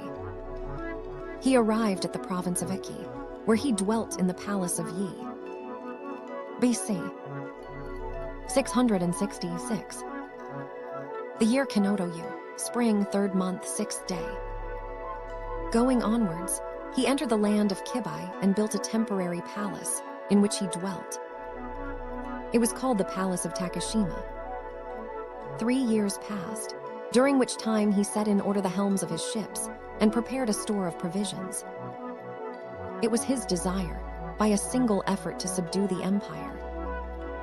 BC 663. The year Tsukuyomi, spring, 2nd month, 11th day. The imperial forces at length proceeded eastwards, the prow of one ship touching the stern of another. Just when they reached Cape Naniha, they encountered a current of great swiftness. Whereupon that place was called Nami, Heya or Nami, Hana. It is now called Naniha, which is a corruption of this. 3rd month, 10th day.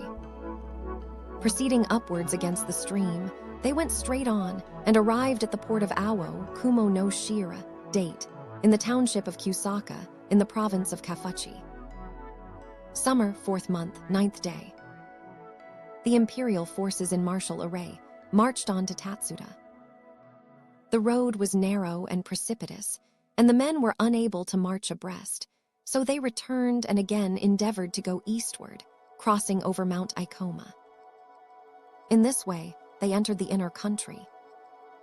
Now when Naga, Tsun, Hiko heard this, he said, "The object of the children of the heavenly deity in coming hither is assuredly to rob me of my country." So he straightway levied all the forces under his dominion and intercepted them at the hill of Kusaka. A battle was engaged, and Itsus no Mikoto was hit by a random arrow on the elbow. The imperial forces were unable to advance against the enemy. The emperor was vexed and revolved in his inmost heart a divine plan, saying, "I am the descendant of the sun, goddess, and if I proceed against the sun to attack the enemy, I shall act contrary to the way of heaven. Better to retreat and make a show of weakness. Then sacrificing to the gods of heaven and earth, and bringing on our backs the might of the sun, goddess, let us follow her rays and trample them down. If we do so, the enemy will assuredly be rooted of themselves, and we shall not stain our swords with blood." They all said, "It is good." Thereupon he gave orders to the army, saying, "Wait a while and advance no further." So he withdrew his forces, and the enemy also did not dare to attack him. He then retired to the port of Kusaka, where he set up shields and made a warlike show. Therefore the name of this port was changed to Tatetsu, which is now corrupted into Tadetsu. Before this, at the Battle of Kusaka, there was a man who hid in a great tree, and by so doing escaped danger. So pointing to this tree, he said, "I am grateful to it, as to my mother." Therefore the people of the day called that place Omo no Kainomura. 5th month, 8th day. The army arrived at the port of Yamaki in Chinu. Now Itsus no Mikoto arrow wound was extremely painful. He grasped his sword and, striking a martial attitude, said, "How exasperating it is that a man should die of a wound received at the hands of slaves, and should not revenge it." The people of that day therefore called the place Wo no Minato.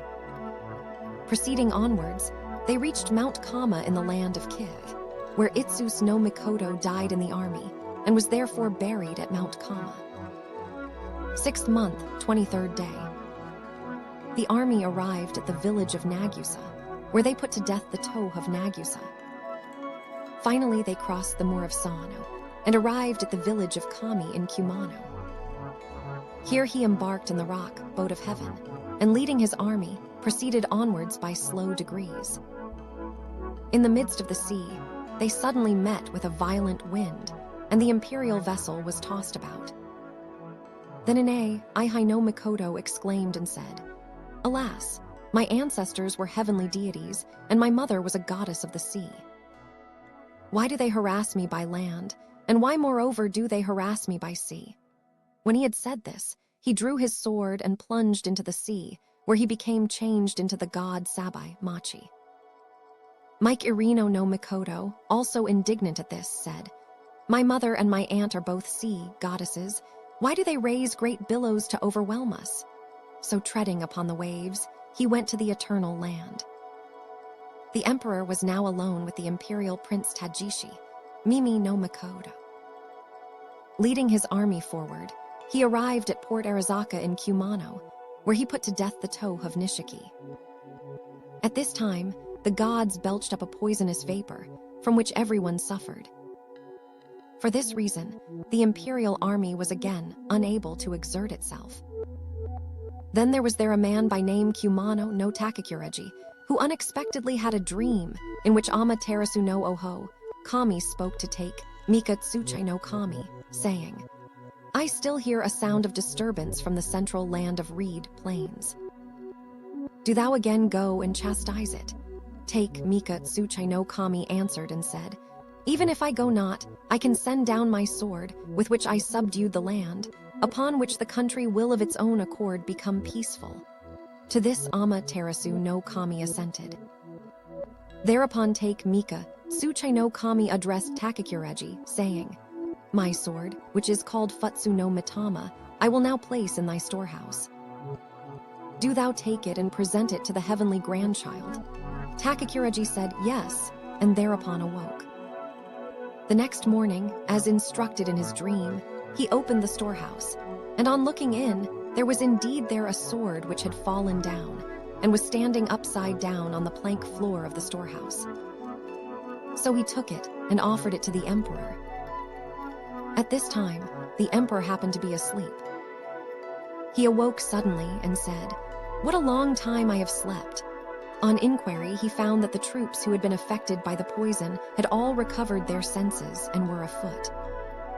The emperor then endeavored to advance into the interior, but among the mountains, it was so precipitous that there was no road by which they could travel, and they wandered about not knowing whither to direct their march. Then Amaterasu no Oho, Kami instructed the emperor in a dream of the night, saying, "I will now send thee the Yata, Garasu, make it thy guide through the land." Then there did indeed appear the Yata, Garasu flying down from the void. The emperor said, "The coming of this crow is in due accordance with my auspicious dream." How grand! How splendid! My imperial ancestor, Amaterasu no Oho, Kami, desires therewith to assist me in creating the hereditary institution. At this time, Haino Omi no Mikoto, ancestor of the Oho Tomo house, taking with him Oho, Kume as commander of the main body, guided by the direction taken by the crow, looked up to it and followed after, until at length they arrived at the district of Lower Yuta. Therefore they named the place, which they reached, the village of Yukechi in Yuta. At this time, by an imperial order, he commended Haino Omi no Mikoto, saying, "Thou art faithful and brave, and art moreover a successful guide. Therefore will I give thee a new name, and will call thee Michai no Omi. Autumn, 8th month, 2nd day." The emperor sent to summon Yukeshi the elder and Yukeshi the younger. These two were chiefs of the district of Yuta. Now Yukeshi the elder did not come, but Yukeshi the younger came, and making obeisance at the gate of the camp, declared as follows: "Thy servant, elder brother, Yukeshi the elder, shows signs of resistance." Hearing that the descendant of heaven was about to arrive, he forthwith raised an army with which to make an attack. But having seen from afar the might of the imperial army, he was afraid, and did not dare to oppose it. Therefore he has secretly placed his troops in ambush, and has built for the occasion a new palace, in the hall of which he has prepared engines. It is his intention to invite the emperor to a banquet there, and then to do him a mischief. I pray that his treachery be noted, and that good care be taken to make preparation against it. The emperor straightway sent Michai no Omi no Mikoto to observe the signs of his opposition. Michai no Omi no Mikoto clearly ascertained his hostile intentions, and being greatly enraged, shouted at him in a blustering manner, "Wretch, thou shalt thyself dwell in the house which thou hast made." So grasping his sword and drawing his bow, he urged him and drove him within it. Yukeshi the elder being guilty before heaven, and the matter not admitting of excuse, of his own accord trod upon the engine and was crushed to death. His body was then brought out and decapitated, and the blood which flowed from it reached above the ankle. Therefore that place was called Yutanokai, Hara. After this Yukeshi, the younger prepared a great feast of beef and sake, with which he entertained the imperial army. The emperor distributed this flesh and sake to the common soldiers, upon which they sang the following verses. In the high castle of Yuta Tree I set a snare for woodcock, and waited, but no woodcock came to it. A valiant whale came to it. This is called a cume song.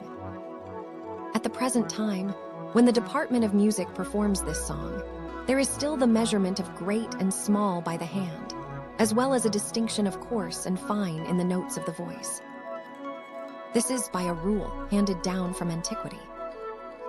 After this, the emperor wished to inspect the land of Yashino, so taking personal command of the light troops, he made a progress round by way of Yukechi Mura in Yuta. When he came to Yashino, there was a man who came out of a well. He shone and had a tail. The emperor inquired of him, saying, "What man art thou?" He answered and said, "Thy servant is a local deity, and his name is Hikari. He it is who was the first ancestor of the Yashino no Abido." Proceeding a little further, there was another man with a tail, who burst open a rock and came forth from it. The emperor inquired of him, saying, "What man art thou?" He answered and said, "Thy servant is the child of Iha Oshi Wake. It is he who was the first ancestor of the Kuzu of Yashino." Then skirting the river, he proceeded westward, when there appeared another man who had made a fish trap and was catching fish. On the emperor making inquiry of him, he answered and said, "Thy servant is the son of Matsu. He it is who was the first ancestor of the Yu, Kahai of Ada." 9th month, 5th day. The emperor ascended to the peak of Mount Takakura in Yuta, whence he had a prospect over all the land. On Kuni, Mi Hill, there were descried 80 bandits. Moreover, at the acclivity of Zaka there was posted an army of women, and at the acclivity of Zaka there was stationed a force of men. At the acclivity of Sumi, Zaka was placed burning charcoal. This was the origin of the names Zaka, Zaka, and Sumi, Zaka. Again, there was the army of Shiki, which covered all the village of Ihair. All the places occupied by the enemy were strong positions, and therefore the roads were cut off and obstructed, so that there was no room for passage. The emperor, indignant at this, made prayer on that night in person, and then fell asleep. The heavenly deity appeared to him in a dream and instructed him, saying, "Take earth from within the shrine of the heavenly Mount Kagu, and of it make 80 heavenly platters. Also make sacred jars, and therewith sacrifice to the gods of heaven and earth. Moreover, pronounce a solemn imprecation. If thou doest so, the enemy will render submission of their own accord." The emperor received with reverence the directions given in his dream, and proceeded to carry them into execution. Now Yukeshi the younger again addressed the emperor, saying, "There are in the province of Yamato, in the village of Shiki, 80 Shiki bandits. Moreover, in the village of Taka, Wuhari, there are 80 Akagane bandits. All these tribes intend to give battle to the emperor, and thy servant is anxious in his own mind on his account. It were now good to take clay from the heavenly Mount Kagu, and therewith to make heavenly platters with which to sacrifice to the gods of the heavenly shrines and of the earthly shrines. If after doing so thou dost attack the enemy, they may be easily driven off." The emperor, who had already taken the words of his dream for a good omen, when he now heard the words of Yukeshi the younger, was still more pleased in his heart. He caused Shihai, Netsu, Hiko to put on ragged garments and a grass hat, and to disguise himself as an old man. He also caused Yukeshi the younger to cover himself with a winnowing tray, so as to assume the appearance of an old woman, and then addressed them, saying, "Do ye too proceed to the heavenly Mount Kagu, and secretly take earth from its summit. Having done so, return hither. By means of you, I shall then divine whether my undertaking will be successful or not. Do your utmost and be watchful." Now the enemy army filled the road and made all passage impossible. Then Shihai, Netsu, Hiko prayed and said, "If it will be possible for our emperor to conquer this land, let the road by which we must travel become open. But if not, let the brigands surely oppose our passage." Having thus spoken, they set forth and went straight onwards. Now the hostile band, seeing the two men, laughed loudly and said, "What an uncouth old man and old woman." So with one accord they left the road, and allowed the two men to pass and proceed to the mountain, where they took the clay and returned with it. Hereupon the emperor was greatly pleased, and with this clay he made 80 platters, 80 heavenly small jars and sacred jars, with which he went up to the upper waters of the river Nifu and sacrificed to the gods of heaven and of earth. Immediately, on the Asahara plain by the river of Yuta, it became as it were like foam on the water, the result of the curse cleaving to them. Moreover, the emperor went on to utter a vow, saying, "I will now make aim in the 80 platters without using water. If the aim is formed, then shall I assuredly, without effort, and without recourse to the might of arms, reduce the empire to peace." So he made aim, which forthwith became formed of itself. Again he made a vow, saying, "I will now take the sacred jars and sink them in the river Nifu. If the fishes, whether great or small, become every one drunken and are carried down the stream, like as it were to floating maki leaves, then shall I assuredly succeed in establishing this land. But if this be not so, there will never be any result." Thereupon he sank the jars in the river with their mouths downward. After a while the fish all came to the surface, gaping and gasping as they floated down the stream. Then Shihai Netsu Hiko, seeing this, represented it to the emperor, who was greatly rejoiced, and plucking up a 500-branched Masakaki tree of the upper waters of the river Nifu, he did worship therewith to all the gods. It was with this that the custom began of setting sacred jars. At this time he commanded Michai no Omi no Mikoto, saying, "We are now in person about to celebrate a public festival to Taka, me, Musubai no Mikoto, and I appoint thee ruler of the festival, and grant thee the title of Idzu Haim. The earthen jars which are set up shall be called the Idzub or sacred jars. The fire shall be called Idzu no Kagutsuche or sacred fire. Elder, the water shall be called Idzu no Midzu. Hanomi or sacred water female. The food shall be called Idzu Yukanomi or sacred food female. The firewood shall be called Idzu no Yamatsuche or sacred mountain, elder, and the grass shall be called Idzu no Notsuche or sacred moor, elder." Winter, 10th month, 1st day. The emperor tasted the food of the Idzub, and arraying his troops set forth upon his march. He first of all attacked the 80 bandits at Mount Kunami, routed and slew them. It was in this campaign that the emperor, fully resolved on victory, made these verses, saying, "Like the Shitadami which creep around the great rock of the sea of Ise where blows the divine wind, like the Shitadami, my boys, we will creep around, and smite them utterly, and smite them utterly." In this poem, by the great rock is intended the hill of Kunami. After this, the band which remained was still numerous, and their disposition could not be fathomed. So the emperor privately commanded Michai no Omi no Mikoto, saying, "Do thou take with thee the Oho, Kume, and make a great muro at the village of Osaka. Prepare a copious banquet, invite the enemy to it, and then capture them." Michai no Omi no Mikoto thereupon, in obedience to the emperor's secret behest, dug a muro at Osaka, and having selected his bravest soldiers, stayed therein mingled with the enemy. He secretly arranged with them, saying, "When they have got tipsy with sake, I will strike up a song. Do you, when you hear the sound of my song, all at the same time stab the enemy." Having made this arrangement, they took their seats, and the drinking bout proceeded. The enemy, unaware that there was any plot, abandoned themselves to their feelings, and promptly became intoxicated. Then Michai no Omi no Mikoto struck up the following song. "At Osaka in the great Muro house, though men in plenty enter and stay, we the glorious sons of warriors, wielding our mallet, heads, wielding our stone mallets, will smite them utterly." Now when our troops heard this song, they all drew at the same time their mallet, headed swords, and simultaneously slew the enemy, so that there were no eaters left. The imperial army were greatly delighted. They looked up to heaven and laughed. Therefore he made a song, saying, "Though folks say that one yamishi is a match for 100 men, they do not so much as resist."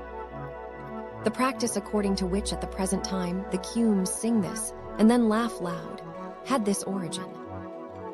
Again he sang, saying, "Ho, now is the time, ho, now is the time, ha. Ha. Pisha. Even now my boys. Even now my boys." All these songs were sung in accordance with the secret behest of the emperor. He had not presumed to compose them of his own motion.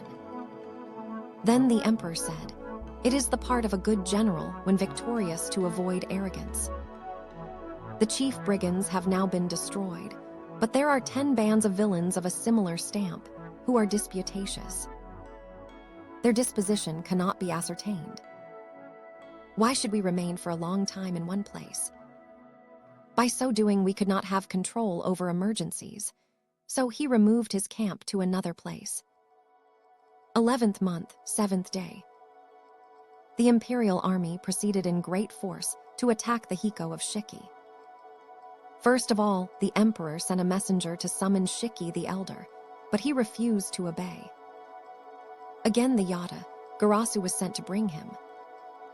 When the crow reached his camp, it cried to him, saying, "The child of the heavenly deity sends for thee."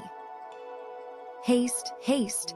Shiki the elder was enraged at this and said, "Just when I heard that the conquering deity of heaven was coming and was indignant at this, why shouldst thou, a bird of the crow tribe, utter such an abominable cry?" So he drew his bow and aimed at it. The crow forthwith fled away, and next proceeded to the house of Shiki the younger, where it cried, saying, "The child of the heavenly deity summons thee." "Haste, haste!" Then Shiki the younger was afraid, and changing countenance said, "Thy servant, hearing of the approach of the conquering deity of heaven, is full of dread morning and evening. Well hast thou cried to me, O crow." He straightway made 8 leaf platters, on which he disposed food, and entertained the crow. Accordingly, in obedience to the crow, he proceeded to the emperor and informed him, saying, "My elder brother, Shiki the elder, hearing of the approach of the child of the heavenly deity, forthwith assembled 80 bandits and provided arms, with which he is about to do battle with thee. It will be well to take measures against him without delay." The emperor accordingly assembled his generals and inquired of them, saying, "It appears that Shiki the elder has now rebellious intentions. I summoned him, but again he will not come. What is to be done?" The generals said. "Shiki the elder is a crafty knave. It will be well, first of all, to send Shiki the younger to make matters clear to him, and at the same time to make explanations to Kureji the elder and Kureji the younger. If after that they still refuse submission, it will not be too late to take warlike measures against them." Shiki, the younger, was accordingly sent to explain to them their interests. But Shiki, the elder, and the others adhered to their foolish design and would not consent to submit. Then Shihai, Netsu, Hiko advised as follows: "Let us first send out our feebler troops by the Osaka road. When the enemy sees them, he will assuredly proceed thither with all his best troops.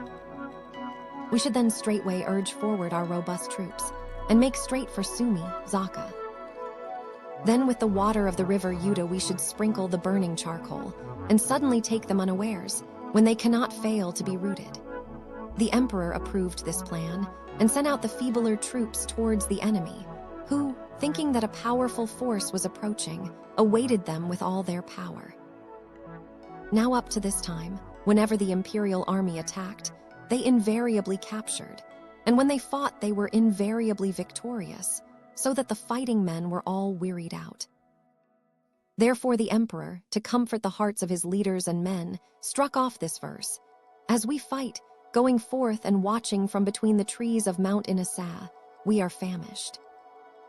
Ye keepers of cormorants, come now to our aid."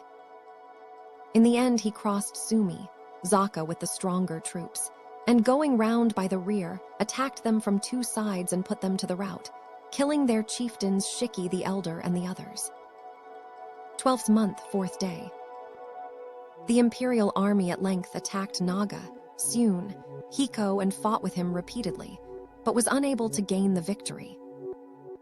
Then suddenly the sky became overcast, and hail fell. There appeared a wondrous kite of a golden color, which came flying and perched on the end of the emperor bow. The luster of this kite was of dazzling brightness, so that its appearance was like that of lightning. In consequence of this all Naga, Seun, Hiko soldiers were dazzled and bewildered, so that they could not fight stoutly. Nagaseun was the original name of the village, whence it became the name of a man. But in consequence of the imperial army obtaining the favorable omen of the kite, the men of that time called it Tobai no Mura. It is now called Tomi, which is a corruption of this. Ever since Itsus no Mikoto was hit by an arrow at the Battle of Kusaka and died, the emperor bore this in mind and constantly cherished resentment for it. On this campaign, it was his desire to put all to death, and therefore he composed these verses, saying, "My mouth tingles with the ginger planted at the bottom of the hedge by the glorious sons of warriors. I cannot forget it. Let us smite them utterly." Again he sang, saying, "In the millet field is one stem of odorous garlic. The glorious sons of warriors binding its stem and binding its shoots will smite it utterly." Then again, letting loose his army, he suddenly attacked him. In general, all these songs composed by the emperor are termed Kyum Yuta, in allusion to the persons who took and sang them. Now Naga, Seun, Hiko sent a foot messenger who addressed the emperor, saying, "There was formerly a child of the heavenly deity who came down from heaven to dwell here, riding in a rock boat of heaven. His name was Kashi Dama Nigi, Heya Haino Makoda. He took to wife my younger sister me, Kashiki, by of whom he at length had a child, named Yumashi, Mati no Makoto. Therefore did I take Nigi, Heya, Haino Makoto for my lord, and did service to him. Can it be that there are two seeds of the children of the heavenly deity? Why should anyone else take the name of child of the heavenly deity and therewith rob people of their dominions? I have pondered this in my heart, but have as yet failed utterly to believe it." The emperor said, "There are many other children of the heavenly deity. If he whom thou hast taken as thy lord were truly a child of the heavenly deity, there would be surely some object which thou couldst show to us by way of proof." Naga, Seun, Hiko accordingly brought a single heavenly, feathered arrow of Nigi, Heya, Hai no Mikoto, and a foot quiver, and exhibited them respectfully to the emperor. The emperor examined them and said, "These are genuine." Then in his turn he showed to Naga, Seun, Hiko the single heavenly, feathered arrow and quiver which he wore. When Naga, Seun, Hiko saw the heavenly token, he became more and more embarrassed. But the murderous weapons were already prepared, and things were in such a state that he was unable to pause in his career. Therefore he adhered to his misguided scheme and would not alter his purpose. Nigi, Heya, Hai no Mikoto, knowing from the first that the heavenly deity had simply generously bestowed the empire on the heavenly grandchild, and that in view of the perverse disposition of Naga, Seun it would be useless to instruct him in the relation of heaven to man, put him to death. He then came with his army and made submission. The emperor, who from the first had heard that Nigi, Heya, Hai no Mikoto had come down from heaven, finding that he now had actually performed faithful service, accordingly praised him and was gracious to him. He was the ancestor of the Mono no B house. BC 662. The year Tsuchino to Hitsuji, spring, 2nd month, 20th day. The emperor commanded his generals to exercise the troops. At this time there were Tsuche, Gumo in 3 places, viz. the Toe of Nayaki at Tada no Oka, Zaki in the district of Safor, the Kos Hafuri at Wani no Saka, Modo, and the Y Hafuri at Hisomi no Nagara no Oka Zaki. All of these, trusting to their valor, refused to present themselves at court. The emperor therefore sent detachments separately and put them all to death. There were, moreover, Tsuche, Gumo at the village of Taka, Wohari, whose appearance was as follows. They had short bodies and long arms and legs. They were of the same class as the pygmies. The imperial troops wove nets of dolichos, which they flung over them and then slew them. Wherefore the name of that village was changed to Katsuraki. It is in the land of Aiher. Its ancient name was Kataru, or Katatachi. When our imperial forces routed the enemy, a great army assembled and filled that country. Its name was accordingly changed to Aiher. Another account says that, when the emperor on a previous occasion tasted the food of the sacred jars, he moved forward his army on an expedition towards the west. At this time, the 80 bandits of Katsuraki were encamped together there. A great battle with the emperor followed, and they were at length destroyed by the imperial army. Therefore, that place was called the village of Aiher. Again, the place where the imperial troops made a warlike stand was called Taikta. The place where he built a castle was named Kita. Moreover, the place where the enemy fell in battle, their dead bodies prostrate, with their forearms for pillows, was called Sura Maki-da. The emperor in autumn, the 9th month of the previous year, secretly took clay of the heavenly Mount Kagu, with which he made 80 platters, and thereafter performing abstinence in person, sacrificed to all the gods. He was thereby at length enabled to establish the world in peace. Therefore he called the place where the clay was taken Hani, Yasu. 3rd month, 7th day. The emperor made an order, saying, "During the 6 years that our expedition against the east has lasted, owing to my reliance on the majesty of imperial heaven, the wicked bands have met death. It is true that the frontier lands are still unpurified, and that a remnant of evil is still refractory. But in the region of the central land, there is no more wind and dust. Truly we should make a vast and spacious capital, and plan it great and strong. At present things are in a crude and obscure condition, and the people minds are unsophisticated. They roost in nests or dwell in caves. Their manners are simply what is customary. Now if a great man were to establish laws, justice could not fail to flourish. And even if some gain should accrue to the people, in what way would this interfere with the sage action? Moreover, it will be well to open up and clear the mountains and forests, and to construct a palace. Then I may reverently assume the precious dignity, and so give peace to my good subjects. Above, I should then respond to the kindness of the heavenly powers in granting me the kingdom. And below, I should extend the line of the imperial descendants and foster right-mindedness. Thereafter the capital may be extended so as to embrace all the 6 cardinal points, and the 8 cords may be covered so as to form a roof. Will this not be well? When I observe the Kashiha, Bara Plain, which lies SW of Mount Anebai, it seems the center of the land. I must set it in order.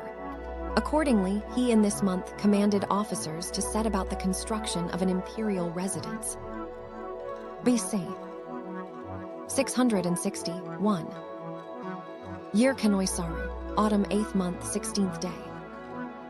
The emperor, intending to appoint a wife, sought afresh children of noble families. Now there was a man who made representation to him, saying, "There is a child who was born to Kodo Shiro, Nushi no Kami by his union with Tama, Kushi, Haim, daughter of Mizo, Kyuhai, Nai no Kami of Mishima. Her name is Haim Tatera, Isuzu Haim no Mikoto. She is a woman of remarkable beauty." The emperor was rejoiced, and on the 24th day of the 9th month he received Haim Tatera, Suzu, Haim no Mikoto, and made her his wife. BC 660. Year Kanoto Torai, spring, 1st month, 1st day. the emperor assumed the imperial dignity in the palace of Kashiha, Bara. This year is reckoned the first year of his reign. He honored his wife by making her empress. The children born to him by her were Kami, Mimi no Mikoto, and Kami, Nanagaha Mimi no Mikoto. Therefore, there is an ancient saying in praise of this, as follows.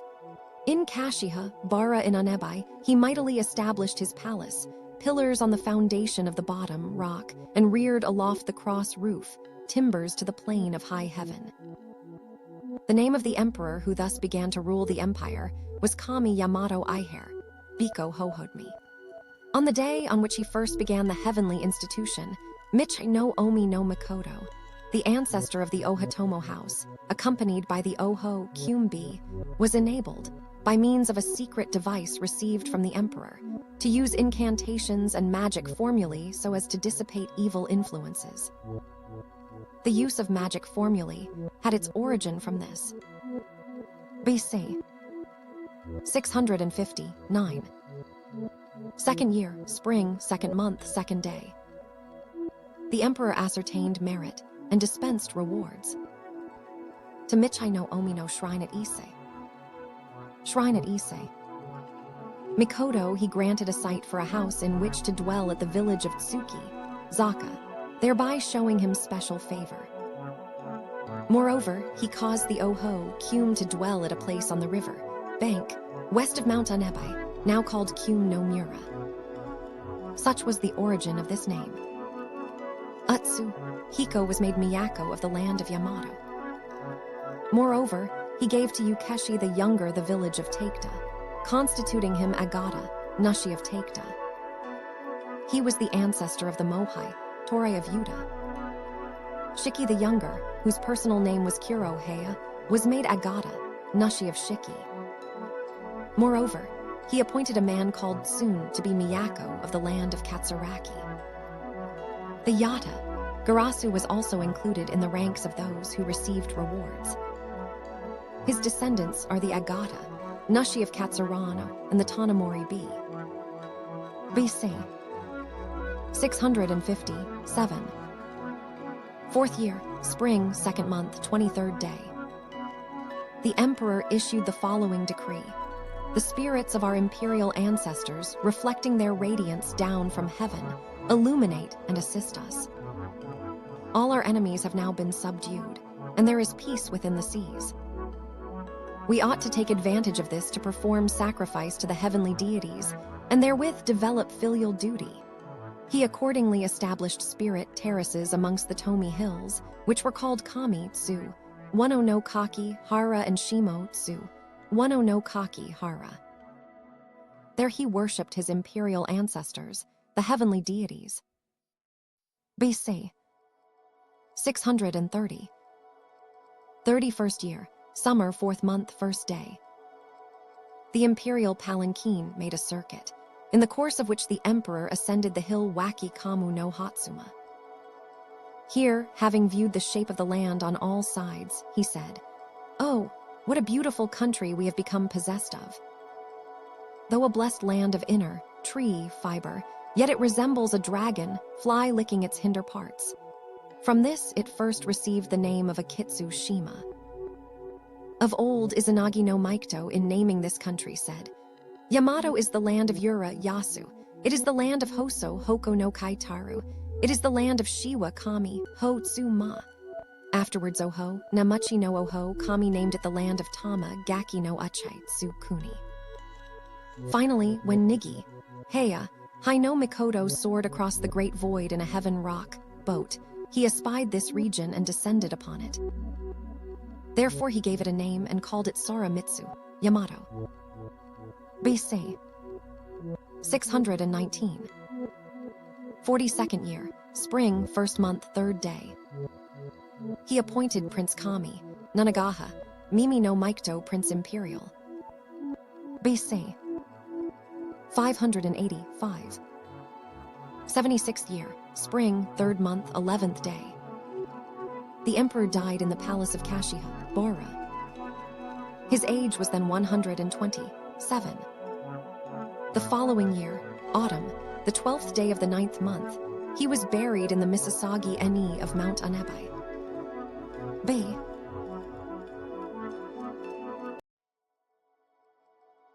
Nihongi, the Chronicles of Japan, Chapter 4. The Emperor Kami, Enuanagiacheamai. The Emperor Kami, Nanagaha. Mimi was the third child of the Emperor Kami, Yamato Ihair, Biko Hohodmi. His mother name was Haim, Tatara Isuzu no Mikoto, the eldest daughter of Kodo Shiro, Nashi no Kami. This emperor was of distinguished manners and appearance. As a child, he possessed the vigor of manhood. When he grew to manhood, his form was gigantic. He excelled in warlike accomplishments, and his will was resolute in the extreme. When he reached the age of 48, the Emperor Kami Yamato Ihair, Biko, died. Now Kama, Nanagaha, Mimi no Mikoto disposition was profoundly filial, and his grief and longing knew no bounds. He made the funeral ceremonies his especial care. His elder half, brother Tajishi Mimi no Mikoto, was now advanced in years and had a long experience of matters of state. Therefore he was again charged with the conduct of affairs, and the emperor treated him as an intimate friend. This prince, however, was of a perverse disposition, and his natural bent was opposed to justice. During the period of sincere seclusion, his authority at last became independent, and concealing his malicious purposes, he plotted the destruction of his two younger brothers. Now in the year Tsuchinodo Yu of the cycle, winter, the 11th month, Kami Nanagaha, Mimi no Mikoto and his elder brother Kami, Mimi no Mikoto learnt privately his intentions and effectively prevented him.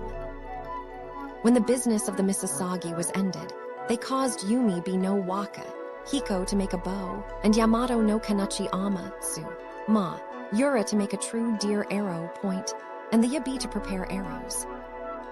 When the bow and arrows were ready, Kami, Nanagaha, Mimi no Mikoto wished therewith to shoot to death Tajishi, Mimi no Mikoto, who happened just then to be in a great Nuro at Kadoka, lying alone on a great couch. Then Kami, Nanagaha, Mimi no Mikoto spake to Kami, why no Mikoto, saying, "The right time has now arrived." In words, secrecy is to be prized. In deeds, caution is advisable. Therefore, we have never had any partner in our conspiracy, and the enterprise of today is to be carried out by thee and me alone. I will first open the door of the Muro. Do thou then shoot him. They accordingly went forward and entered in together. Kami, Nanagaha, Mimi no Mikoto pushed open the door, while Kami, Mimi no Mikoto arms and legs trembled so that he was unable to let fly the arrow. Then Kami, Nanagaha, Mimi no Mikoto snatched the bow and arrows which his elder brother held and shot Tajishi, Mimi no Mikoto. The first shot struck him on the breast, the second on the back, and so at length he killed him. Hereupon Kami, Mimi no Mikoto was troubled and submitted himself, yielding the sovereignty to Kami, Nanagaha, Mimi no Mikoto, saying, "I am thy elder brother. But I am timid and weak, and unfit for effective action. On the present occasion thou hast specially displayed divine valor, and hast thyself put to death our chief enemy. Is it not expedient that thou shouldst illuminate the celestial station, and take over the functions of our imperial ancestors? I will be thy assistant, and will attend to the worship of the gods of heaven and earth." He was the first ancestor of the Oho no Omi. BC 581. First year, spring, first month, 8th day. Kami, Nanagaha, Mimi no Mikoto assumed the rank of emperor. He made his capital at Katsuraki. It was called the Palace of Takyaka. He honored the empress by granting her the title of Quo, Dai, Go, or Grand Empress. This was the year Kanoi Tatsu of the cycle. BC 580. Second year, spring, first month. Isuzu, Yori Baim was appointed empress. One writing says, Kahamata Baim, daughter of the Agata Nushi of Shiki. One writing says, Itori Haim, daughter of Ohohimoro, Agata Nushi of Kasuga. She was the emperor aunt. The Empress Bora's son, the Emperor Shikitsu, Hiko Tama Demi. BC 578. Fourth year, summer, fourth month. Kami, Mimi no Mikoto died and was buried on the northern side of Mount Anebai. BC 577. 25th year, spring, first month, seventh day. The imperial Prince Shiki, Su, Hiko, Tama, Demi no Mikoto was made heir to the imperial throne. BC 549. 33rd year, summer, fifth month. The emperor took ill, and on the 10th day of the same month, he died at the age of 84. The emperor, Shikitsu Hikotiamadiamai. The emperor Shiki, Tsu, Hiko, Tama, Demi was the eldest child of the emperor Kami Nanagaha, Mimi.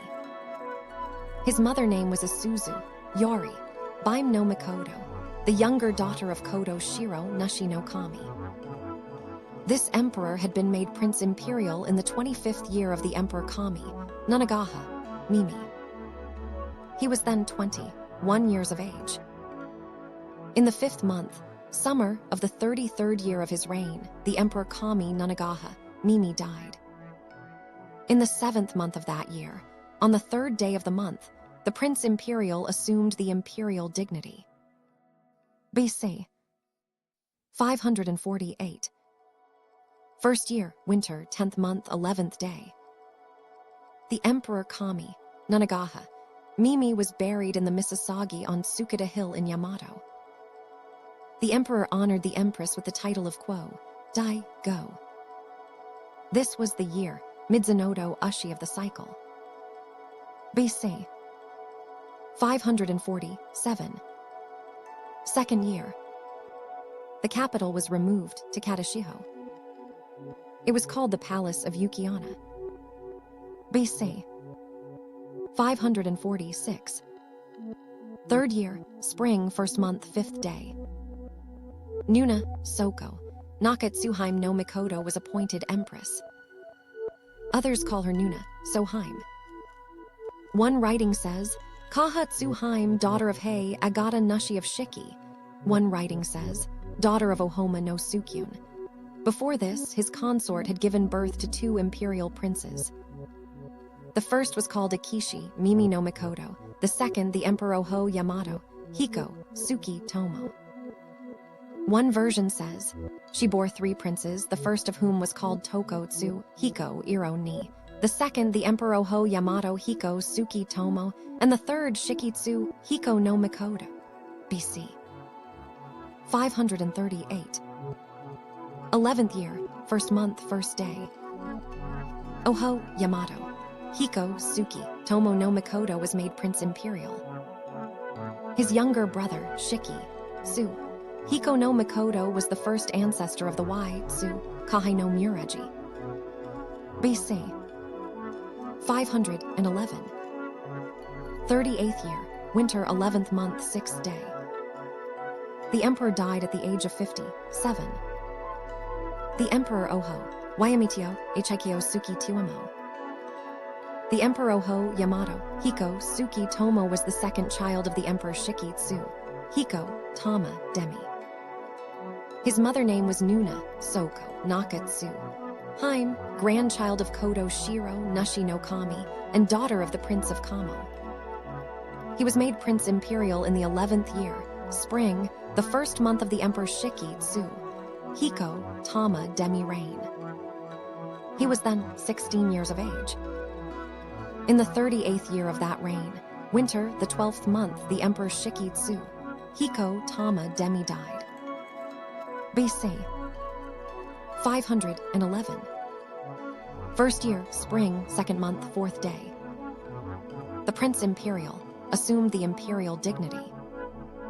Autumn, 8th month, first day. The Emperor Shikitsu, Hiko, Tama, Demi was buried in the Misasagi above Mihodo no Wai, south of Mount Anebai. 9th month, 14th day. The Empress was honored with the title of Grand Empress. This was the year Kanoto Yu of the cycle. BC 509. Second year, spring, 1st month, 5th day. The capital was removed to Karu. It was called the Palace of Magariwo. 2nd month, 11th day. Amaterasu, no Mikoto, was made empress. One version has Izumi Haim, daughter of Odo, White, son of Hei, Agata Nushi of Shiki. One version has Ihai Haim, daughter of Fudo Ma Waka Hiko, Agata Nushi of Shiki. This empress was the mother of the Emperor Mi Matsu, Hiko Keishine. One version has the emperor younger brother by the mother's side, Takeshi Hiko, Kushi Tomosi no Mikoto, BC 489. 22nd year, spring, 2nd month, 12th day. Mi Matsu, Hiko, Keishine no Mikoto was made Prince Imperial. He was then 18 years of age. BC 477. 34th year, autumn, 9th month, 8th day. The emperor died. The emperor, Mi, Amaterasu Ichikyo Kwasa Chani. The Emperor Mi Matsu, Hiko Keishine, was the eldest son of the Emperor Oho Yamato, Hiko Suki Tomo. The name of the empress, his mother, was Ama Toyotsu, Haim no Mikoto. She was the daughter of Akishi, Mimi no Mikoto. The emperor had been made Prince Imperial in spring, the 2nd month of the 22nd year of the reign of the Emperor Oho Yamato, Hiko Suki Tomo. The Emperor Oho Yamato, Hiko Suki Tomo, died in autumn, the 9th month of the 34th year of his reign. On the 13th day of the 10th month of the following year, the Emperor Oho Yamato, Hiko Suki Tomo, was buried in the Misasagi over the Masego Valley to the south of Mount Anebai. BC 475. 1st year, spring, 1st month, 9th day. The Prince Imperial assumed the imperial dignity. Summer, 4th month, 5th day. The Empress was honored with the title of Grand Empress. 7th month. The capital was removed to Wakigami. It was called the Palace of Igakuro. This year was the year Hinoi Tora of the cycle. BC 447. 29th year, spring, 1st month, 3rd day. Yoso Terashi, Haim, was appointed empress. One version says, Nanakitsu Haim, daughter of Hei, Agata Nushi of Shiki. One version has, Oh Wai Haim, daughter of Toyo Akisata Wo of the land of Yamato. The empress gave birth to Ama Terashi Hiko Kuni Oshi Bido no Mikoto, and to the Emperor Yamato Terashi Hiko Kuni Oshi Bido. BC 408. 68th year, spring, 1st month, 14th day. Yamato Terashi Hiko Kuni Oshi Bido no Mikoto was made Prince Imperial. He was 20 years of age. Ama Terashi Hiko Kuni Oshi Bido no Mikoto was the first ancestor of the Wani no Omi. BC 391. 83rd year, autumn, 8th month, 5th day. The emperor died. The emperor Yamityo Trsa Chikyo Kuni Oshi Bito. The emperor Yamato Terashi Hiko Kuni Oshi Bido was the second child of the emperor Mi Matsu Hiko Keishine. His mother name was Yoso Terashi Haim. She was the younger sister of Akitsu Yoso, the ancestor of the Ohari no Mureji.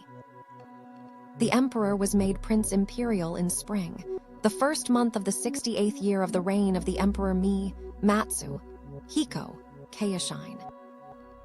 The Emperor Mi Matsu Hiko Keishine died in autumn, the 8th month of the 83rd year of his reign.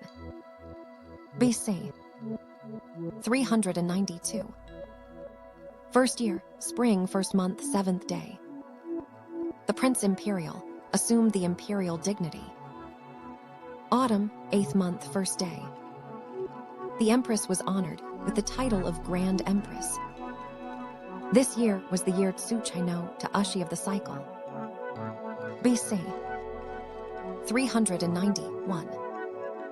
Second year, winter, 10th month. The capital was removed to Muro. It was called the Palace of Akitsushima. BC 367. 26th year, spring, 2nd month, 14th day. The emperor appointed his niece, Oshi, Baim Empress. One version has Naga, Haim, daughter of Hei, Agata, Nushi of Shiki. One version has Isaka, Haim, daughter of Isaka, Hiko, Agata, Nushi of Tohohi. The empress was the mother of the Emperor Oho, Yamato, Nikko, Hiko, Fudo, Nai. BC 355. 38th year, autumn, 8th month, 14th day.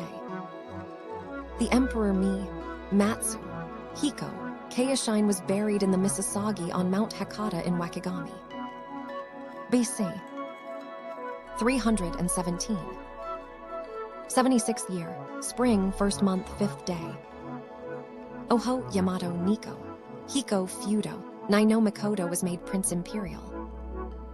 He was then 26 years of age. BC 291. 102nd year, spring, 1st month, 9th day. The emperor died. The Emperor Oho, Wayamito Enikyo Ichikyo, Futo Ni.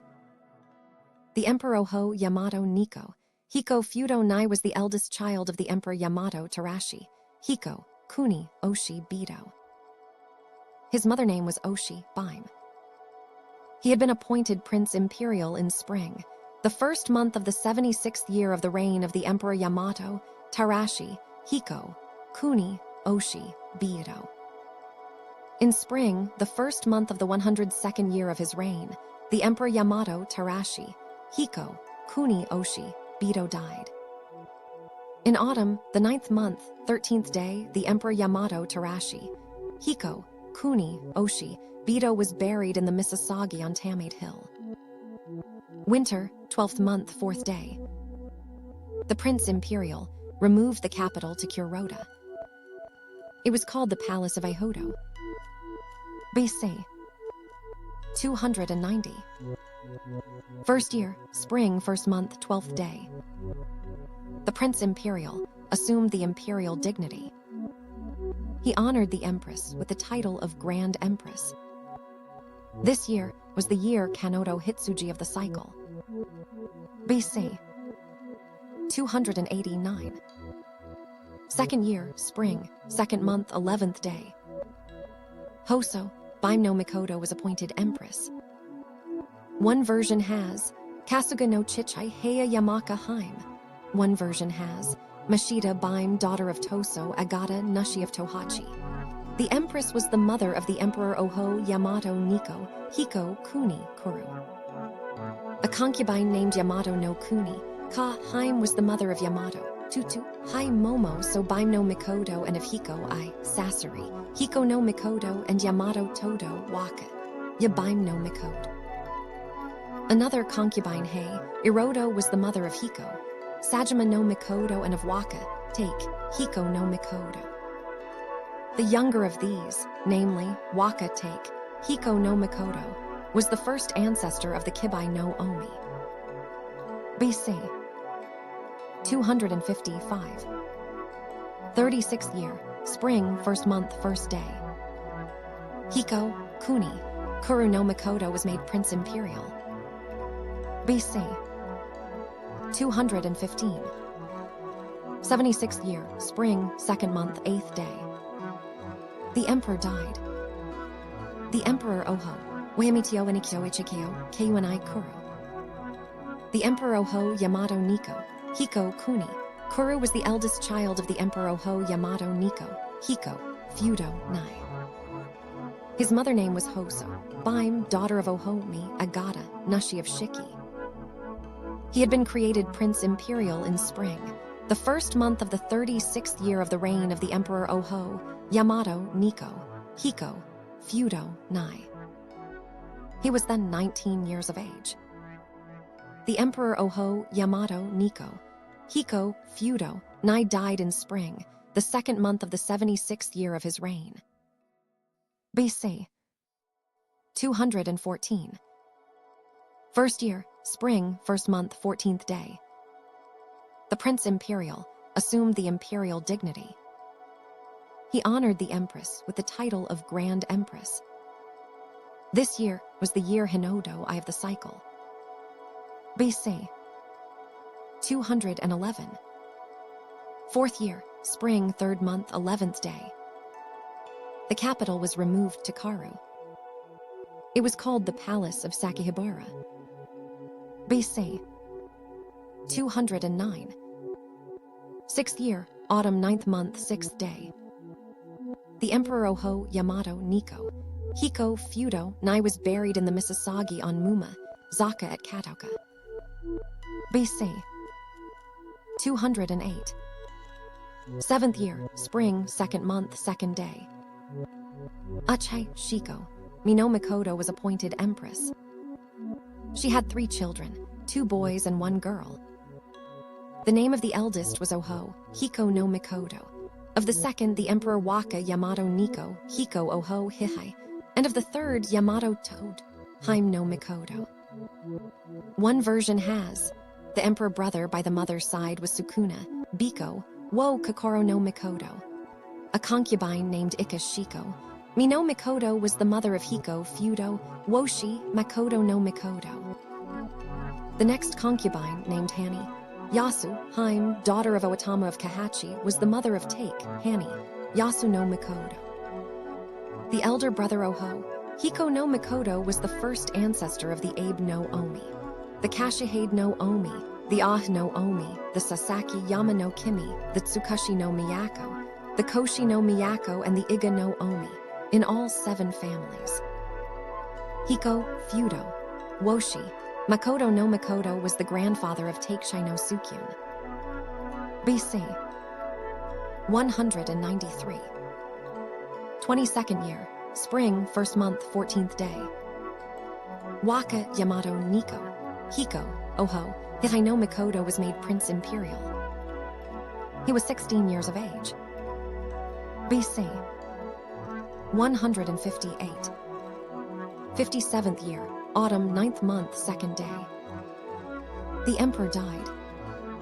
The emperor Waka, Yamito Anikyo Hiko Oho Hihi. The Emperor Waka Yamato Nikko, Hiko, Oho. Hihai was the second child of the Emperor Oho Yamato Nikko, Hiko, Kuni, Kuru. His mother name was Achai, Shikome, the ancestor of the Hatsumi no Omi, and younger sister of Achai Shiko, Wo no Mikoto. The emperor had been created Prince Imperial in spring, the first month of the 22nd year of the reign of the Emperor Oho Yamato Nikko, Hiko, Kuni, Kuru. He was then 16 years of age. The Emperor Oho Yamato Nikko, Hiko, Kuni, Kuru died in autumn, the 9th month of the 57th year of his reign. In winter, the 11th month, 12th day, the Prince Imperial assumed the imperial dignity. BC 157. First year, spring, first month, 4th day. The Empress was honored with the title of Grand Empress. Winter, 10th month, 13th day. The capital was removed to Kasuga. It was called the Palace of Issa Kaiha. This year was the year Kanoi Saru of the cycle. BC 153. 5th year, spring, 2nd month, 6th day. The Emperor Oho Yamato Nikko, Hiko, Kuni, Kuru was buried in the Misasagi on the island of Tsurugi Ike. BC 152. 6th year, spring, 1st month, 14th day. Ika Shiko, Mino Mikoto was appointed empress. The empress was the mother of the Emperor Mamaki Iri, Hiko, I Nut. The emperor had previously taken to himself as concubine Taniha no Takano, Haim. She was the mother of Hiko, Musumi no Makoto. There was a subordinate concubine named Oak, Su, Haim, younger sister of Oak, Su no Makoto, the ancestor of the Wani no Omi. She was the mother of Prince Hiko, Imasu. BC 130. 28th year, spring, 1st month, 5th day. Mamaki, Iri, Hiko no Makoto was created Prince Imperial. He was 19 years of age. BC 98. 60th year, summer, 4th month, 9th day. The emperor died. Winter, 10th month, 3rd day. He was buried in the Saka, Moto Misasagi at Issa, Kaiha in Kasuga. One version has the Misasagi of Saka no Kami, B.